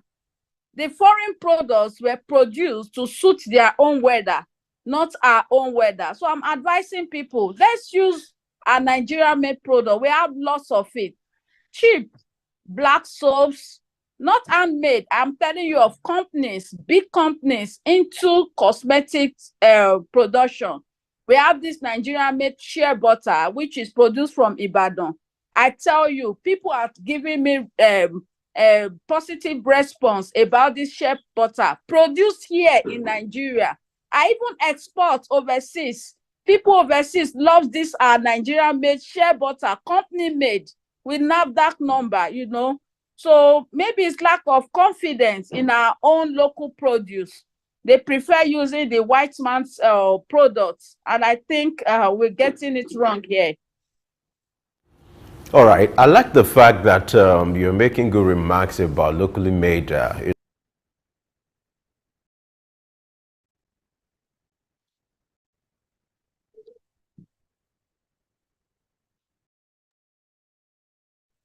What's your association doing to ensure that you regulate the influx of quacks? Because to the customer, they might not know who is trained or untrained until they start the experiment. Yes, I think that's not in Nigeria. There's no regulation yet. I haven't seen any association, but the only thing I see is that when a quack, when a quack spoils somebody's skin, it results to a police case and all that. That's what I've seen in recent times where I am. So, and that's just it. There's no association controlling all these quacks and all that. No association yet.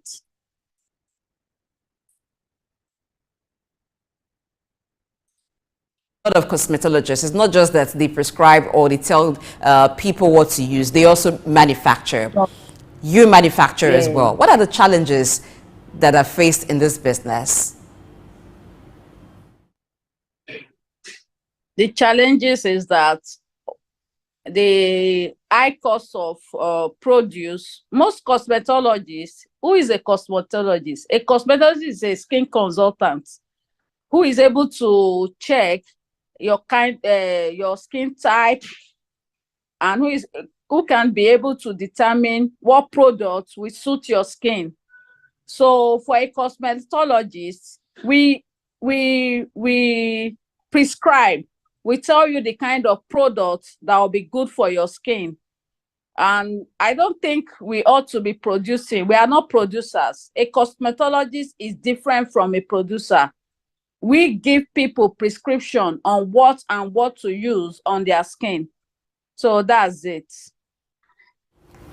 All right, still on the business side of it, for someone who wants to invest in this kind of business, give us an hint or areas you feel the person should prioritize, or areas you feel that are in high demand in Nigeria that the person can invest in and get returns. Wow. It's the body creams, the soaps, especially lightening skins. Everybody wants to be fairer, lighter, you know. So it's a very good business, I tell you. There's nothing you put in your office or in your shop or in your marketplace as a cosmetologist that when you prescribe for people and it works well on them, they bring other people. One will bring five will bring 10. I tell you, it's very, very, very profitable. The cosmetics, that's the lotions, the body creams, the soaps, the serums, just lightening skincare products, because the African woman wants to get fair and beautiful. Okay, so in the demand for lightening products, we now have what we call organic products, or what some of the skincare therapists call organic products. Talk to us about that. What is organic products? And how safe are the things that are applied these days for the person who's applying it? Some have to inject, some have to take supplements and all of that. Yeah. When we started this skincare business about 10-15 years ago, there was nothing like organic products. All of a sudden, 5 years ago, we started hearing about organic products here and there. And a particular skincare product was tested when the producer claimed it was an organic product, and they tested chemicals in it. That's the problem. When you talk about organic products during our process of training, organic products are products made from plants and fruits, which will be healthy without side effects on any skin type or on any human that applies it.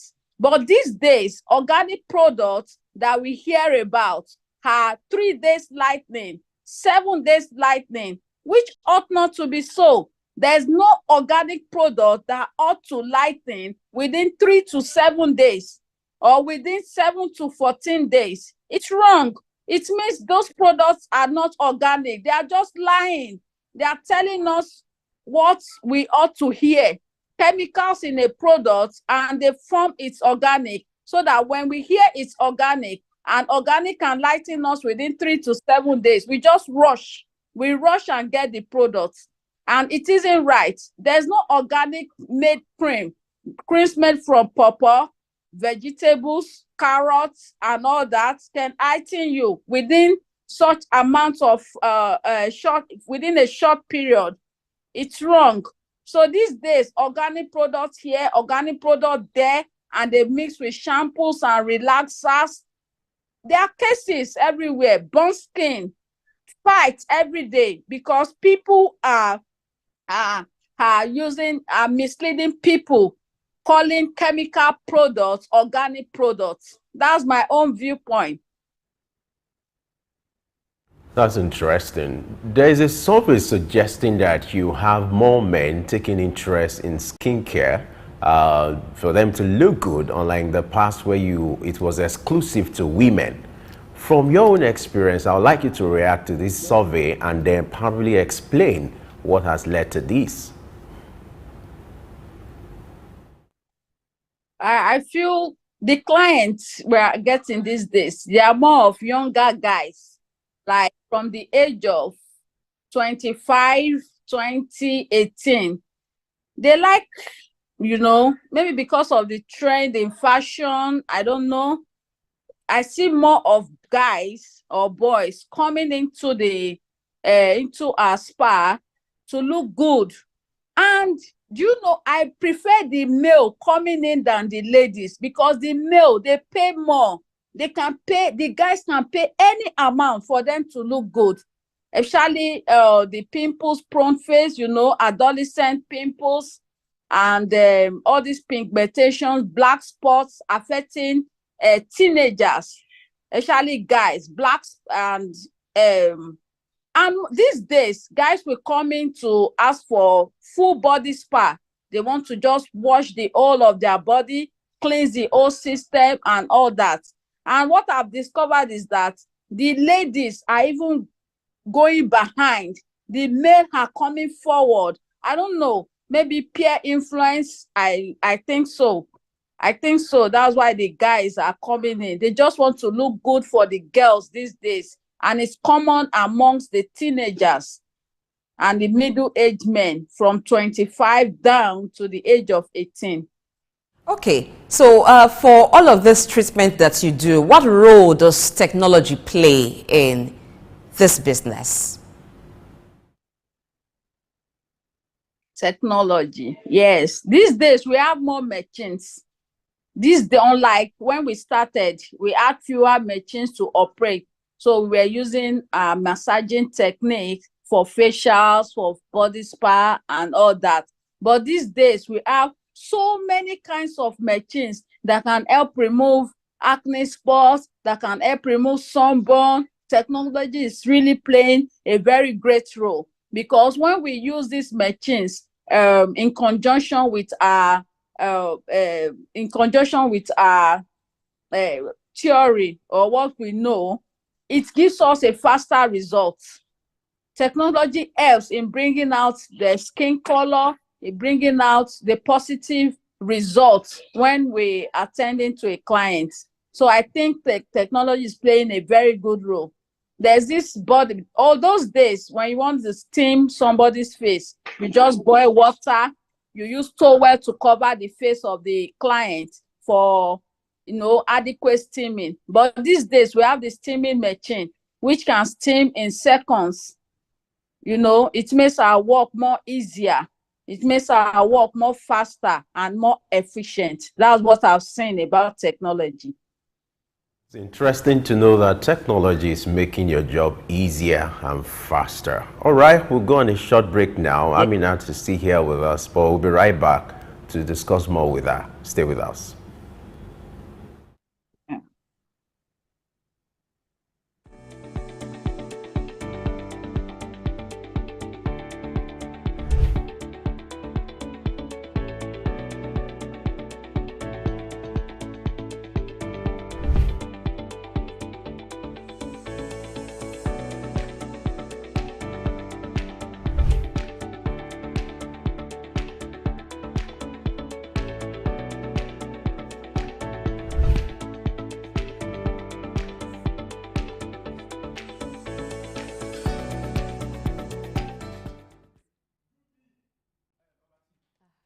My name is Olatunji Shotimirin. I'm a performing artist and, television radio presenter and a university lecturer, Unilag. Keep watching Sook News. Hello everyone, my name is Kenny Black, Africa's finest music comedian, and you're watching Sook News. If you're not watching Sook News, I pity you, but keep watching Sook News. Hello everyone, my name is Timmy Dakolo and you're watching Sook News. Stay tuned. Hi, my name is Wisdom Oluwaseun Okoko, co-founder Orbit Africa Properties. I'm live at Sook News. Guys, keep watching Sook News. For everything that concerns business, economy, politics, news, Sook News is your station.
Morning and welcome to Early Exchange with Blessing Aiche, Femi Ayodele, Sam Oruoje, and Idahosa Osamanze. It's a national orientation agency.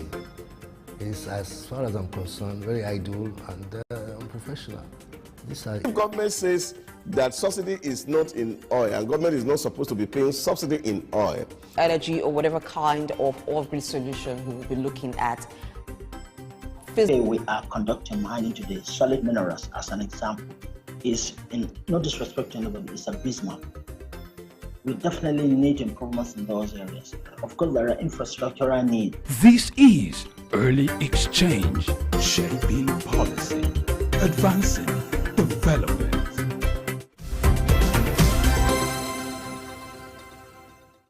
Glad to know you're still there with us. We're looking at the issue of skincare and personal care, which our guest Aminat Ogunwale talked about. She said you have more young men taking interest in that service now. It's highly in huge demand when it comes to the Nigerian space. It's interesting to know that you have more young men taking interest in it. Maybe after this show, maybe that will also inspire me to take action, you know, and also go for one. But the truth is, these services are in high demand in Nigeria. If you're an investor or you're a stakeholder, you know, this is an opportunity for you to look at this business. You're thinking of what to invest in. Our guest has given us the impression that it's in high demand in Nigeria. Areas where you have to invest in production of creams and some other products are also in high demand in Nigeria.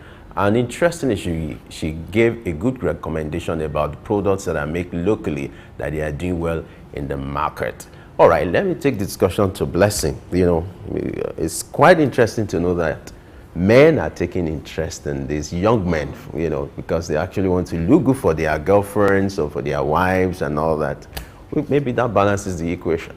Yes, and you also have men taking to a lot of media jobs, not conventional media, but other kinds of public appearances. You have men a lot in the entertainment industry, and the age range that Amina talked about, you have more of them in that age. Yes, I think you it's have even more of a fashion thing. yes, It's a trend now. You have them as DJs, you have them as hype men, you Yeah. have them as MCs, even skit makers and all that in the creative industry. So that's also fueling the demand. And when she said they pay more, she likes them better because they are customers who pay more. I think, of course, every business person will want to have preference for the kind of clients that are paying more. And then the ladies seem to be moving back, like not even demanding much of it. That's because some of the ladies too are learning by themselves how to do these things, whether rightly or wrongly. But a concern for me is the way we have a lot of quacks in that sector. It calls for regulation, because it's not good that, or it's at the police station that you get to settle the issue. Someone claims to be a skincare expert. You've given recommendations, you've given products to someone, the person used it and it has caused some damage. Sometimes those damages are irreparable. You can't repair the damage that has been done. So even when you take the issue to the police station, and let's say, oh, the police say, oh, madam, for this, you have to give the person back their money. But what about the damage that has been done? There is need for regulation of that sector. All right, let's take the discussion back to Aminat, who is also ready for us. Glad to know you are still there with us, Aminat. Yeah. So, talking about personal care now, let's look at some of the homemade remedies or services that are available for individuals that they can take advantage of, or they can apply or use at home without necessarily consulting an expert. What are some of these options or homemade options that are available for individuals when it comes to personal skin care? Okay, we have the milk therapy. Milk therapy, this edible milk that we drink every day. Because of the vitamins in milk, we have the vitamin A milk, C, K, D, magnesium, calcium in milk. And that's what we call skin nutrition. Whatever you drink, whatever you take can be applied on your skin. So in skincare, we call it skin nutrition. The weather is hot, it's very sunny these days. So to avert burning of the skin and to prevent dull skin, uneven skin tone, then sunburn, when you get home at night, just take a sachet of milk, any powdered milk, drop into your bathing water, then you bathe with it. I tell you, you regain your clarity, your skin clarity. You remove every oxidations from the skin. Those are the kind of home therapies we ought to adopt in this season. Then we have the carrots. Carrot is very rich in vitamin A. It's good for skin lightening too. Carrot, you can smash carrot or grate carrots, apply on your skin just for 15 to 20 minutes. You can even mix carrot with the milk I just talked about. Apply it all over your skin, stay for a few minutes, within 5 to 10 minutes, then you rinse off. It gives clarity. It makes your skin rich.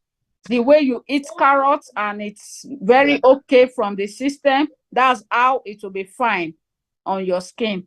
So that's what we call skin nutrition. Those things you can eat and you can still apply on your skin. Those are the things I feel people should adopt in this our weather. The weather is hot, it's burning people. We have rice and sunburn, and these two things I just mentioned can eliminate sunburn, can prevent sunburn. Then we have the honey, our old honey. Honey has been in cosmetics therapy for years. Even our forefathers, our grandmothers, our great grandmothers, they use the honey as their cream. You can apply honey as your cream. You can mix with your cream to prevent scars, to prevent spots, to prevent aging. Honey has been known as an anti-aging, so honey is good too. Then we have cucumbers. Cucumbers is good too for eye bags, especially for ladies with eye bags. Just cut cucumber maybe in the evening before bedtime. Apply under your eye bags. Within days, you find out that your eye bags are regulated. They are okay. And cucumber is still good. You can add cucumber to your black soap. This local black soap, add your cucumber water, add your carrot water, add a pinch of milk, pound together. You can use on your skin. Those are what we call organic. Yes, this is organic I'm telling people about now. Those things you can eat that is safe for your belly can be safe on your skin too. So that's it. Okay, let's talk about massage. People are facing more stress now than ever because of the busy nature of what they do.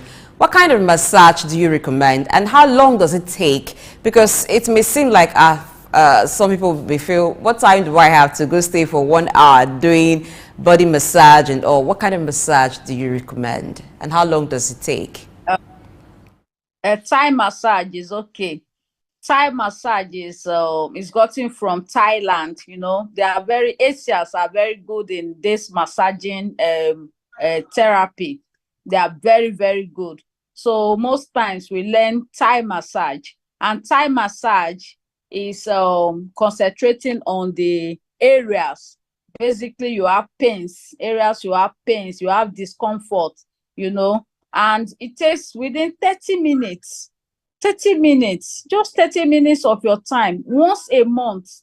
Come for massage. It helps regulate your system, inflow of blood, circulation of the general blood system. Then it's detoxifying too. It helps eliminate toxins from the skin because of the kind of massaging oil. If you have a good massaging oil that you use on your skin, it helps to eliminate stretch marks. For people with stretch marks, the more you massage your body, the more effective your therapy is. So I would say massage for 30 minutes is okay because of our busy schedule. Once a month, twice a month is okay. And Thai massage is what I recommend. All right. For someone who wants to go into this business, talk to us about the side effects or some of the challenges the person needs to prepare for. Talking about some impressions, talking about the issue of perception when it comes to skin care, and also talked about the business environment. What are some of these challenges that the person who wants to invest in this or go into this business must prepare for? Okay. I would say before coming into this cosmetics business, you must have passion. Passion is number one. Any business you have no passion for, you have problems. You encounter so many discomforts. But when you have passion, you'll find out that things will go easy for you. The business is beautiful. If you have passion for beauty, if you have passion to take care of yourself, it has to start with self. Like before I started this skincare business, I love seeing beautiful people. When I see people with glowing skin, I'll tell myself one day I want to look like this and all that. So I had to go into the training, and I started with myself. I knew I had pimples, terrible acne on my face. And I said to myself, if I could get rid of this acne and pimples, that's what I'll start doing for people, to help people. Then when I started the business, I found out that it's lucrative. You know, people, when you work on a client, the client goes out to tell people about it. Then she comes with two comes with four, you know, mouth-to-mouth advertisement. When you are good in your business, it brings more people, it brings more clients. Then the challenges is we have clients that wants to get rid of their skin issues within 2 days. What they've been having for years. You see a client with scar and she wants her scar to be removed immediately. Then when you try to explain, this scar can be removed in sections, like 5 to 10 sections. They'll say, no, no, no, that was not what I bargained for. You didn't tell me that. No, I explained. No, they want everything done in a quickie. They just want instant glow, instant removers from their skin problems and all that. So that's the challenge. You talk, you try to convince clients, you know, and all that. So that's the only challenge, because Nigerians, we just want everything to be done in a jiffy, and it ought not to be so. But generally, the business is beautiful. You meet people, you put smiles on the faces of people. I've seen a woman looking older than her age, and I was able to consult her, give her products, massage. You know, we have the facial massage too. Apart from the general body massage, we have the facial massage, the anti-wrinkling massage. And every day she sends me voice note, God will bless you. I'm looking better. People are really liking me wherever I go to. So putting smiles on the faces of people is one thing skincare or cosmetology does. Then the challenges is for clients that are not patient. No, it's very, very, very that period there, you won't be happy when you get complaints. I wanted these stretch marks to be off my body within a week. How can stretch marks? No, you want to convince, talk, and all that. So that's the only challenge I see in this business. Okay, let's look at things that can grow the industry and make it better for you. What are those things that you think will grow the industry more than it is? It's already an industry that is generating billions of dollars annually. What can make it better? Finance. I think because of the rate of dollar increase, I think finance, we need more money to invest, more investment. When we invest, we'll be able to reach out to a lot of people. And, you know, we need more machines these days, like the stretch marks I talked about. You can get products that will eliminate stretch marks in a jiffy, like 2 weeks, 3 weeks. But when we have money to import machines, technology, I tell you, we can remove stretch marks immediately, because I heard there are new machines now that can eliminate stretch marks immediately, instantly. Black spots remover, instant black spots removers. So, but these machines are very expensive. You know, we're talking about millions, from 20 million, you know, 15 million, 20 million. So what I think can expand this business generally is finance. Maybe government intervention to give loans to business people and all that. All right, let's talk about stretch marks. Since you made reference to it, talk to us. What do you think is largely responsible for it? Because in this climate, it's a big issue, the issue of stretch marks. And then what can be done to manage this or even prevent it if possible? Okay. Stretch marks can be caused by rapid increase in weight, rapid decrease in weight, and the use of steroid creams. And these days, I found out that it's the use of steroid creams that is really affecting people.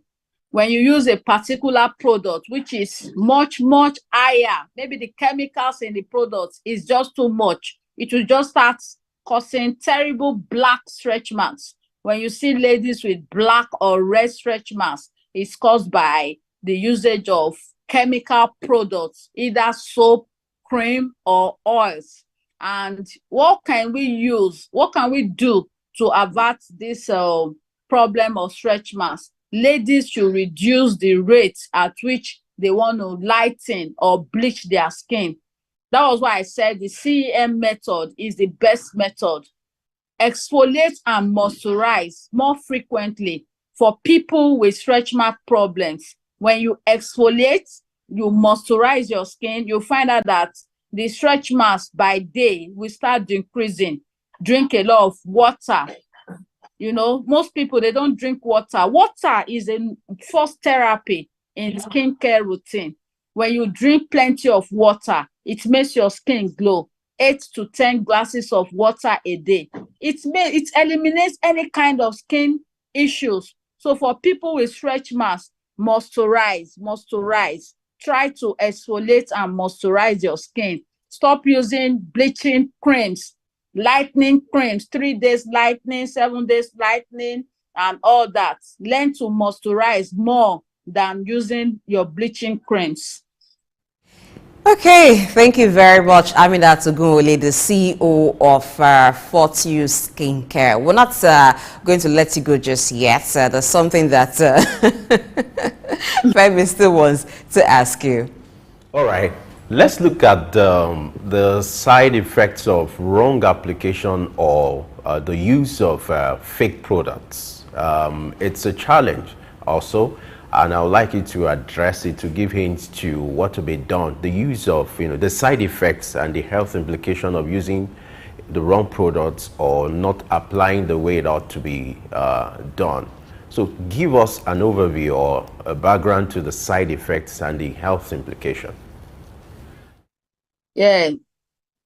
One of the major side effects of using the wrong products, like we mentioned, is causing of skin pigmentations, hyperpigmentations of the skin. And what are these hyperpigmentations? When you use the wrong products, you break out, you have pimples, you just start seeing red spots on your skin, you see stretch marks, your knuckles, fingernails getting very dark. Even the feet, you see most ladies, their hands, their fingers, we call it knuckles, getting very black, their legs getting very black. You have dry and scaling skin. These are the side effects of using the wrong products. And most times, people should be warned. Kidney, it affects our kidneys because we have pores on our skin. Whatever we use on our skin goes into our system. People should be warned. That's why we ought to be careful on what we apply on our skin. So if you want to do a test, when you get a product, instead of applying all over your body, in order to avert the side effects of any product, apply on your ends, around your shoulder for 3 days. If there's no reaction, you can now start applying all over your body. So most of the side effects is hyperpigmentation and kidney. Let's be warned, kidney problems. Let me chip this in. Most parents are even using this clobetasol contents on their babies. You see dark parents that bleach their skin, like the mother got fed by using bleaching creams, and she gives birth to a dark baby. She wants to use clobetasol to lighten up the baby's skin so that people will think the baby is fair. And before you know, you see hair all over a baby's body, from face, body, and all that. These are the side effects in babies when a mother tries to bleach or lighten up her child. So it's a very bad moment for Nigerians these days, for parents to want to bleach their children. And these are the side effects: hair growing on the baby's skin. You see babies with pigmentations too, black spots, rashes, red spots on their skin. So that's it. About babies, What kind of local products can be used for babies because their skin is still very tender and exposing them to too much chemical products may not be good for them? What kind of local products do you advise? Coconut oil, please. Coconut oil has been a long, what our parents, our grandparents, our great-grandparents have been applying. Even we have the palm kernel oil. If we can get the original palm kernel oil, that one is black. Coconut oil is lightened in color, like this groundnut oil color. That's the color of coconut oil. Palm kernel oil is dark in color. Palm kernel oil mixed with coconut oil can bring out the best in our baby skin. Then let's go to the shea butter. Shea butter has not been used by our olden parents to bring out our color, to make our hair shine, to make the skin shine.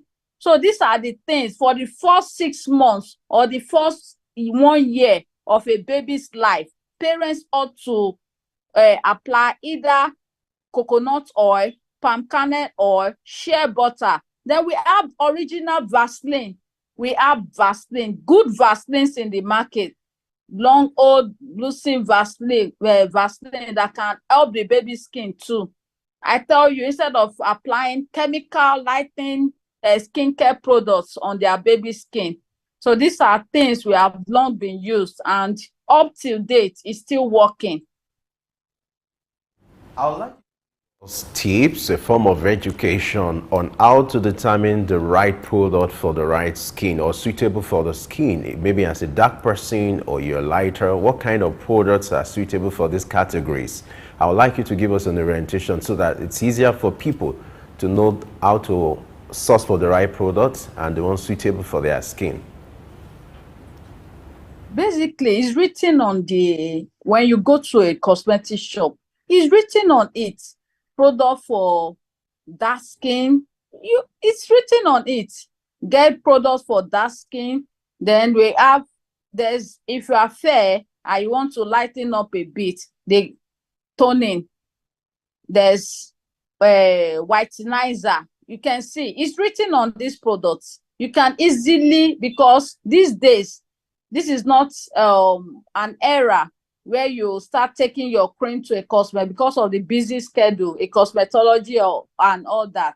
So just go to your supermarket or a cosmetic shop. It's written for chocolate, bronze color, extra lightening, super lightening. Then super lightening should be for very fair people. A dark skin person can go to a supermarket and open her eyes to read a product written super lightening, then she gets it for herself. No, we have products, cocoa butters.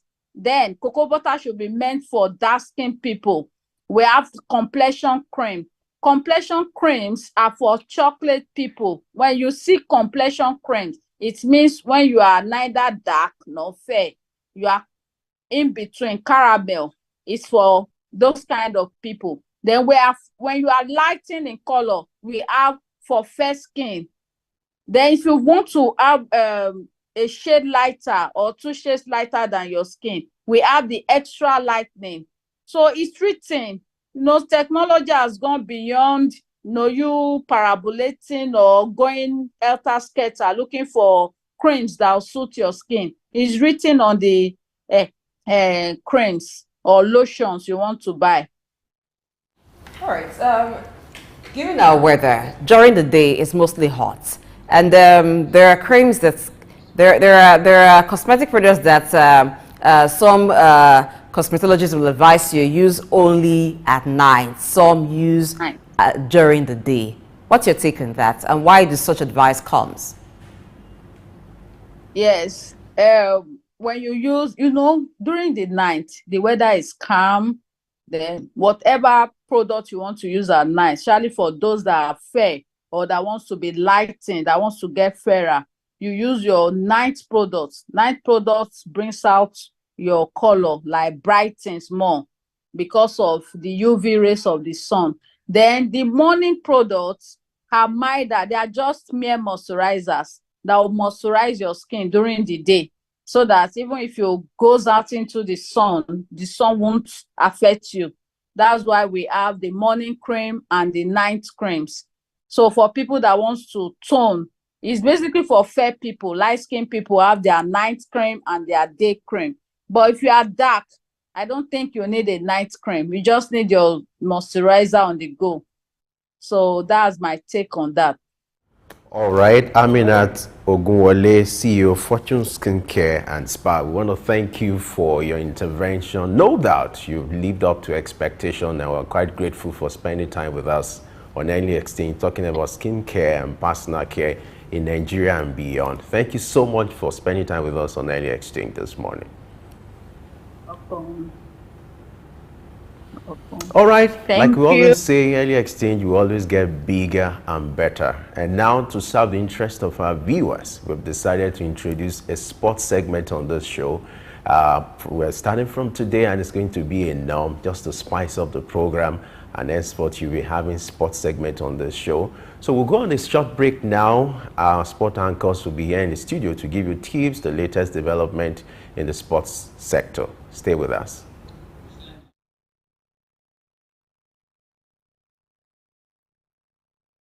My name is Olatunji Shoti. I'm a performing artist and, television radio presenter and a university lecturer, Unilag. Keep watching Sook News. Hello everyone, my name is Kenny Black, Africa's finest music comedian, and you're watching Sook News. If you're not watching Sook News, I pity you, but keep watching Sook News. Hello everyone, my name is Timidakolo and you're watching Sook News. Stay tuned. Hi, my name is Wisdom Oluwaseun Okoko, co-founder Orbit Africa Properties. I'm live at Sook News. Guys, keep watching Sook News. For everything that concerns business, economy, politics, news, Sook News is your station. Broad Street. Broad Street, situated in Lagos Island, is steeped in Nigerian history. Once the biggest financial hub of the country, it housed the headquarters of major banks, linked the CBN, the stock exchange, and the loads of lender companies. Broad Street is a historically significant street. It has played a central role in the development of Lagos and history, an important commercial and administrative center for the British colonial authorities. It was also a home to some of the city's earliest modern buildings. Broad Street was a residential area in the pre-colonial era. With the British came the Methodist Boys High School in 1878 and the Broad Street Prison in 1882, renamed Freedom Park. The General Hospital, which was a British military hospital, was built in 1893, being the first general hospital in Nigeria. The old British Secretariat building, which is now the Federal Ministry of Justice, was built in 1906. Broad Street has seen a full turn into modern commercial office blocks, complexes, skyscrapers, and markets from the outer marina through Akpombo, early into the Adeniji Adele Road. Broad Street is one of the busiest streets in Nigeria on weekdays, where commercial activities take place day and night. From modern buildings to ancient structures, this street gives one a raw dose of life in Lagos. Broad Street is often referred to as Lagos Financial District. It boasts a mix of architectural styles, reflecting its long history, colonial-era buildings, Victorian and Edwardian architectural features, alongside more modern skyscrapers and structures. Broad Street remains a vital, vibrant part of the Nigerian economy. Broad Street. Sook Enlightenment.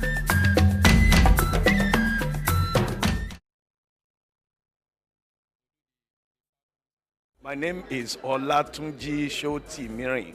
I'm a performing artist and, television radio presenter and a university lecturer, Unilag. Keep watching Sook News.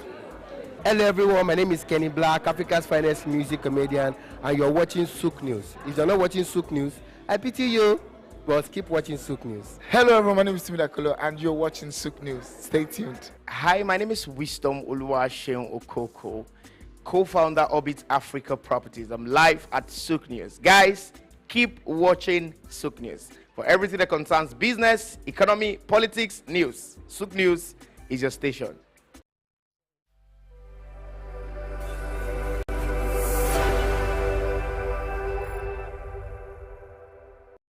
Hi, my name is Fred Amata, and you are on to Souk News. If you are watching this channel for the first time, make sure you continue to watch it because this is Souk News. Shout out to Souk News. Actually, I don't know. I really enjoyed the little moment I spent with you, and I think with more of this. Souk News. Here's the Souk News who had the courage to transcend a locked-off camera and actually have a conversation with a human being. It's a pleasure, Souk News. Thank you very much. You want to advertise your product? My name is Olatunji Shoti. I'm a performing artist and television radio presenter and a university lecturer, Unilag. Keep watching Souk News. Hello everyone, my name is Kenny Black, Africa's finest music comedian, and you're watching Souk News. If you're not watching Souk News, I pity you, but keep watching Souk News. Hello everyone, my name is Timmy Dakolo and you're watching Souk News. Stay tuned. Hi, my name is Wisdom Oluwaseun Okoko, co-founder Orbit Africa Properties. I'm live at Souk News. Guys, keep watching Souk News. For everything that concerns business, economy, politics, news, Souk News is your station.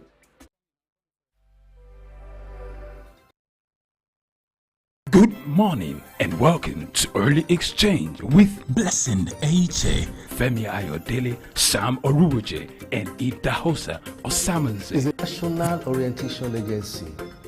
It's, as far as I'm concerned, very idle and unprofessional. The government says that subsidy is not in oil and government is not supposed to be paying subsidy in oil. Energy or whatever kind of oil-based solution we will be looking at. Today we are conducting mining today. Solid minerals, as an example, is, in no disrespect to anybody, it's abysmal. We definitely need improvements in those areas. Of course, there are infrastructural needs. This is Early Exchange, shaping policy, advancing development.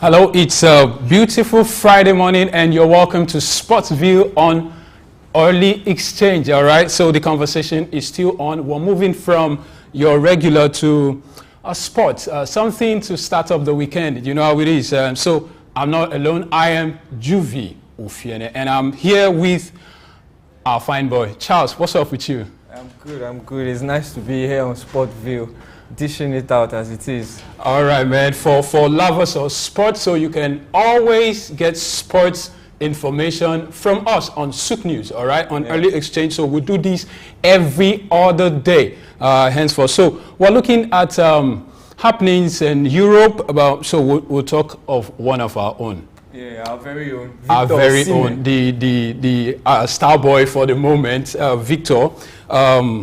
We're looking at Victor Osimhen. Over the week, he won the 2023 AIC Serie A Footballer of the Year award. You know, Napoli just did something. After 1990, there was Diego Armando Maradona took Napoli to their second league title, and after a very long time, 30 years. 30 years. What were you doing in 1990? I was not born there. I was not born there.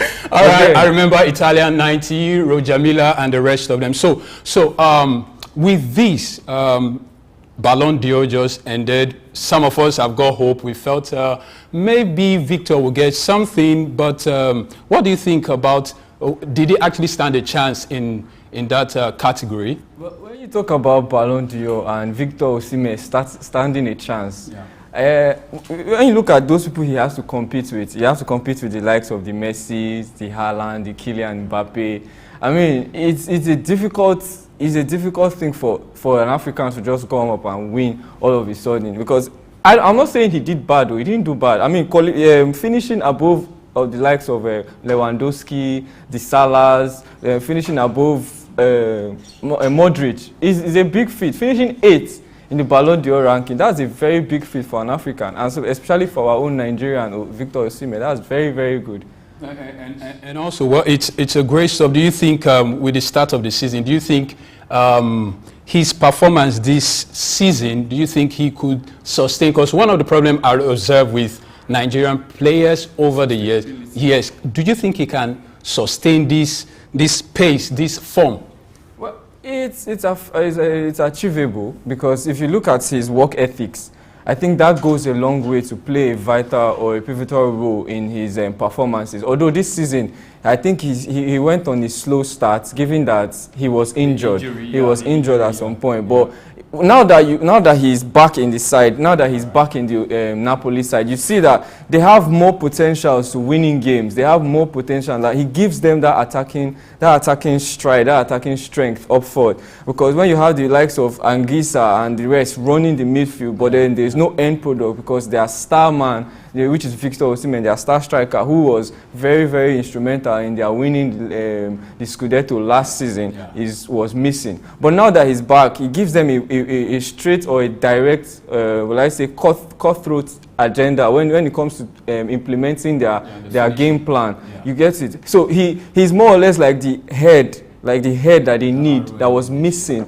in 14 games now that they have played. So now when you see Osimhen back in the side, you can see that their side has improved. They have more of this cutthroat attacker now that they have, that is the figurehead superstar that is ready to finish whatever they deliver. Now the only problem now is getting the ball to Osimhen. Once you have the ball to Osimhen, whether it's in the air, whether it's with his right foot or left, we already know that he has proven himself. I mean, 25 goals in a season is no easy feat to achieve. So you see that Osimhen, when you now bring it back to whether he can win this African Cup of Nations. When was the last time we had a Nigerian win that stuff, man? It's been a while. It's been a while. I mean, the other parts of Morocco, the Riyad Mahrez and the Salahs, they have taken dominance. But I think he's in star position to actually win this one this year. The required votes, right? Yeah, it doesn't. Finishing ahead of Salah and Mane in the Ballon d'Or is already cemented. I'm saying AFCON. Yeah. Compared to other Africans plying their trade in Europe, in the Middle East. Let's be real.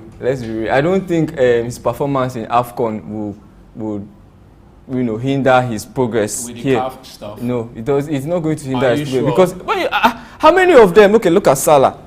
How many goals did Salah put in for Liverpool last season?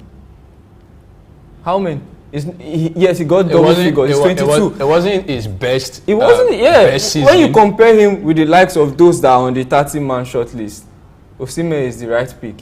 That will be a discussion between the two of us. Our opinion. Because in the long run, when you see CAF, some have argued that it's more of the French guys deciding eventually. So the English-speaking parts of Africa have not really been getting it. Like if you watch 2000, 2002, 2004, and the likes. We've got Nigerians deserving. Maybe the last time JJ played, there was a particular year he was supposed to get. He didn't get all that. But I'm saying with Osimhen, do you see him? Does he stand a chance this time? He stands a chance more than the 29 other people that are on that list. They are just to me, they are just names that just need to appear there to complete the list. Because when you look at Osimhen and his numbers, because football is a game of numbers. Yeah. They won the Scudetto by a margin of. Don't. Messi won Ballon d'Or. Then you talk about. Do you think his performance was deserving to get that award? Talking of a World Cup year. Now, when that Ballon d'Or discussion was on the table, I already knew from onset that Messi was going to win it. I mean, we're talking about the undisputed GOAT now. He has won everything that is there to be won. Everybody seems to be giving up on the old stuff, like this is a charade. It's not a thing that is not worth it. It's not bringing the skills. I mean, if you had to check those who actually performed outside World Cup, I'm saying outside World Cup, did Messi actually do anything to deserve that? If you say outside World Cup, you cannot. That is more or less like the biggest football competition. As an individual, I'm saying as an individual player. As an individual, look at in the club level. When you move to Inter Miami, you can see the impact, the straight up impact. His first game, he came off the bench and he scored a wonderful free kick. That alone in itself just helps you to understand the kind of player Messi is. So now, if you are looking at the Ballon d'Or and the how they chose the winner. Yeah. You cannot put aside the World Cup here, because it's a World Cup here. You can't put aside the World Cup triumph. That alone in itself has made him undisputed. That is still debatable, but notwithstanding, you're still on Sportsview and with my homie Charles, and we're having a conversation around sports. You know, it's the weekend. A couple of guys are already calculating what's the Premiership going to look like. What are the odds? You know, what are the odds? And I pity people because they'll still come back like, I almost still cut my ticket, but we're not talking about ticket right now. We're talking sports generally. So Osimhen, we're hopeful you get something this time. And also Super Falcons are in the story. You know, over the week they wallop Cape Verde, an aggregate of 7-1, right? You know, 5-0 home. They went there and plenty knocking, you know, trumping. And so, but for me, what's our chance? You know, we've had this team with us like 7-8 times, maybe 11 times out of after 14. 14. So let's leave African this in the WAFCON. I think the WAFCON. You know, considering our last performance at the women stuff, shouldn't we be doing better than what we did? Yeah, we should, because if you look at the World Cup, we were thrashed by England, and we could see a positive, you know, a positive outlook in their general performance as a team or as a unit. Okay. In every department of the field, you see them firing in all cylinders. Let's give it them. The conversion, the conversion rate is always the problem. Would be the men team and the female team is always the problem. But I see positives that I can take away from that female, because when you judge, we draw a conclusion from their last competition, which is the World Cup. Yeah. They played against England, and even though they lost that game, but going toe to toe with the eventual winners. Going toe-to-toe with them was something that I can say this is a step in the right direction. Yes, so obviously we also move up the ladder in the world ranking. Yes. And if you now bring it to the WAFCON that is going to start next year, at Morocco, I feel like it's on the plate for them to win. Although now we can argue that South Africa and the likes, older. No, not older. I don't think older. They are getting to that time of their the career. well experienced ones. I'm talking of the well experienced ones in the. The well experienced one we should be talking about Aziza Toshuala. Yeah.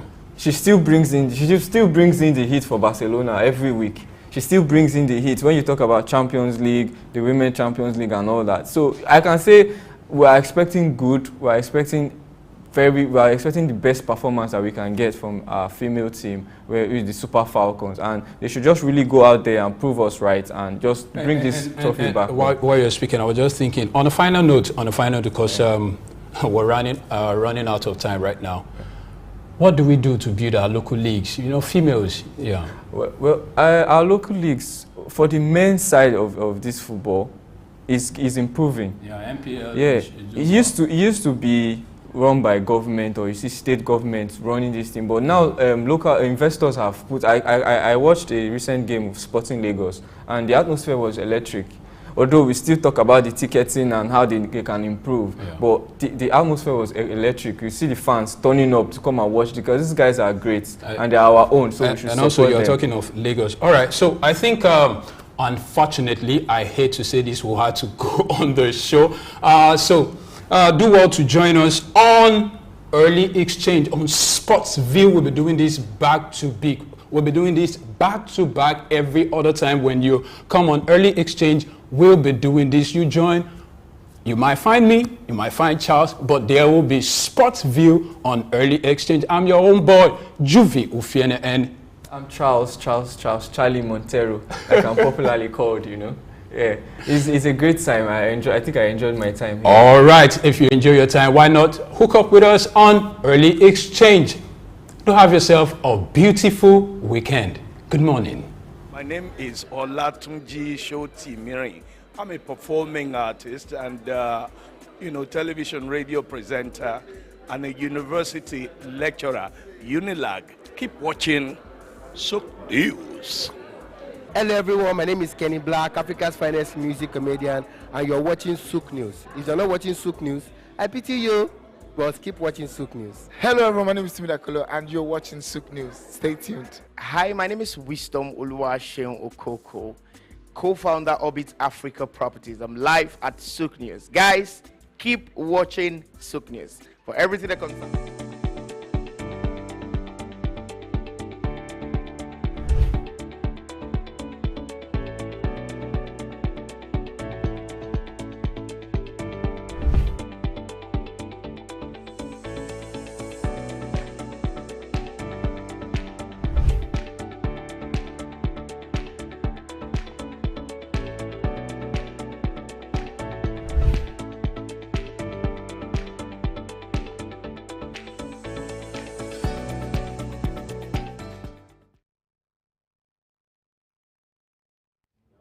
Good morning and welcome to Early Exchange with Blessing Eiche, Femi Ayodele, Sam Oruwoje, and Idahosa Osamanze. It's a national orientation agency.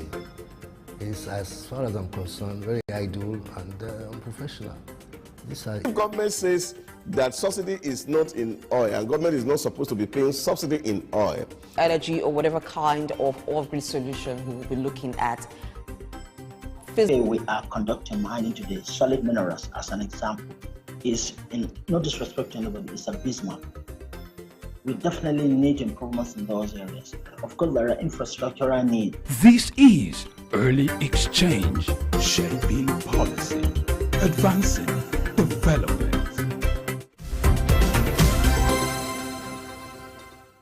All right, that was a good one, having Juvie and Charles talking about sport, and indeed they gave us, the best tips when it comes to sport business, the latest news when it comes to the development of sports in Nigeria. And that's going to be enough. It's Friday, thank God it's Friday, so we say it. And every Friday we'll always give you sport tips, the latest development in that sector. All right, on that note, we'll have to call it a wrap on Early Exchange. We hope we've been able to make your day worthwhile and giving you value for your time. Don't forget, the conversation continues on our social media platform. Like we always say, Early Exchange, we always get bigger and better. So go on our social media platform, on our YouTube platform, to share your view and also spread the message. We're talking about skincare business in Nigeria, and we hope that you'll be able to spread the message. And also, don't forget that Business Insight is coming up next. Adesha will be in the studio shortly to take us into the business world. As we go, enjoy your weekend and make sure that you get the best use of your time this weekend. Have fun. I am Femi Ayodele. Bye for now.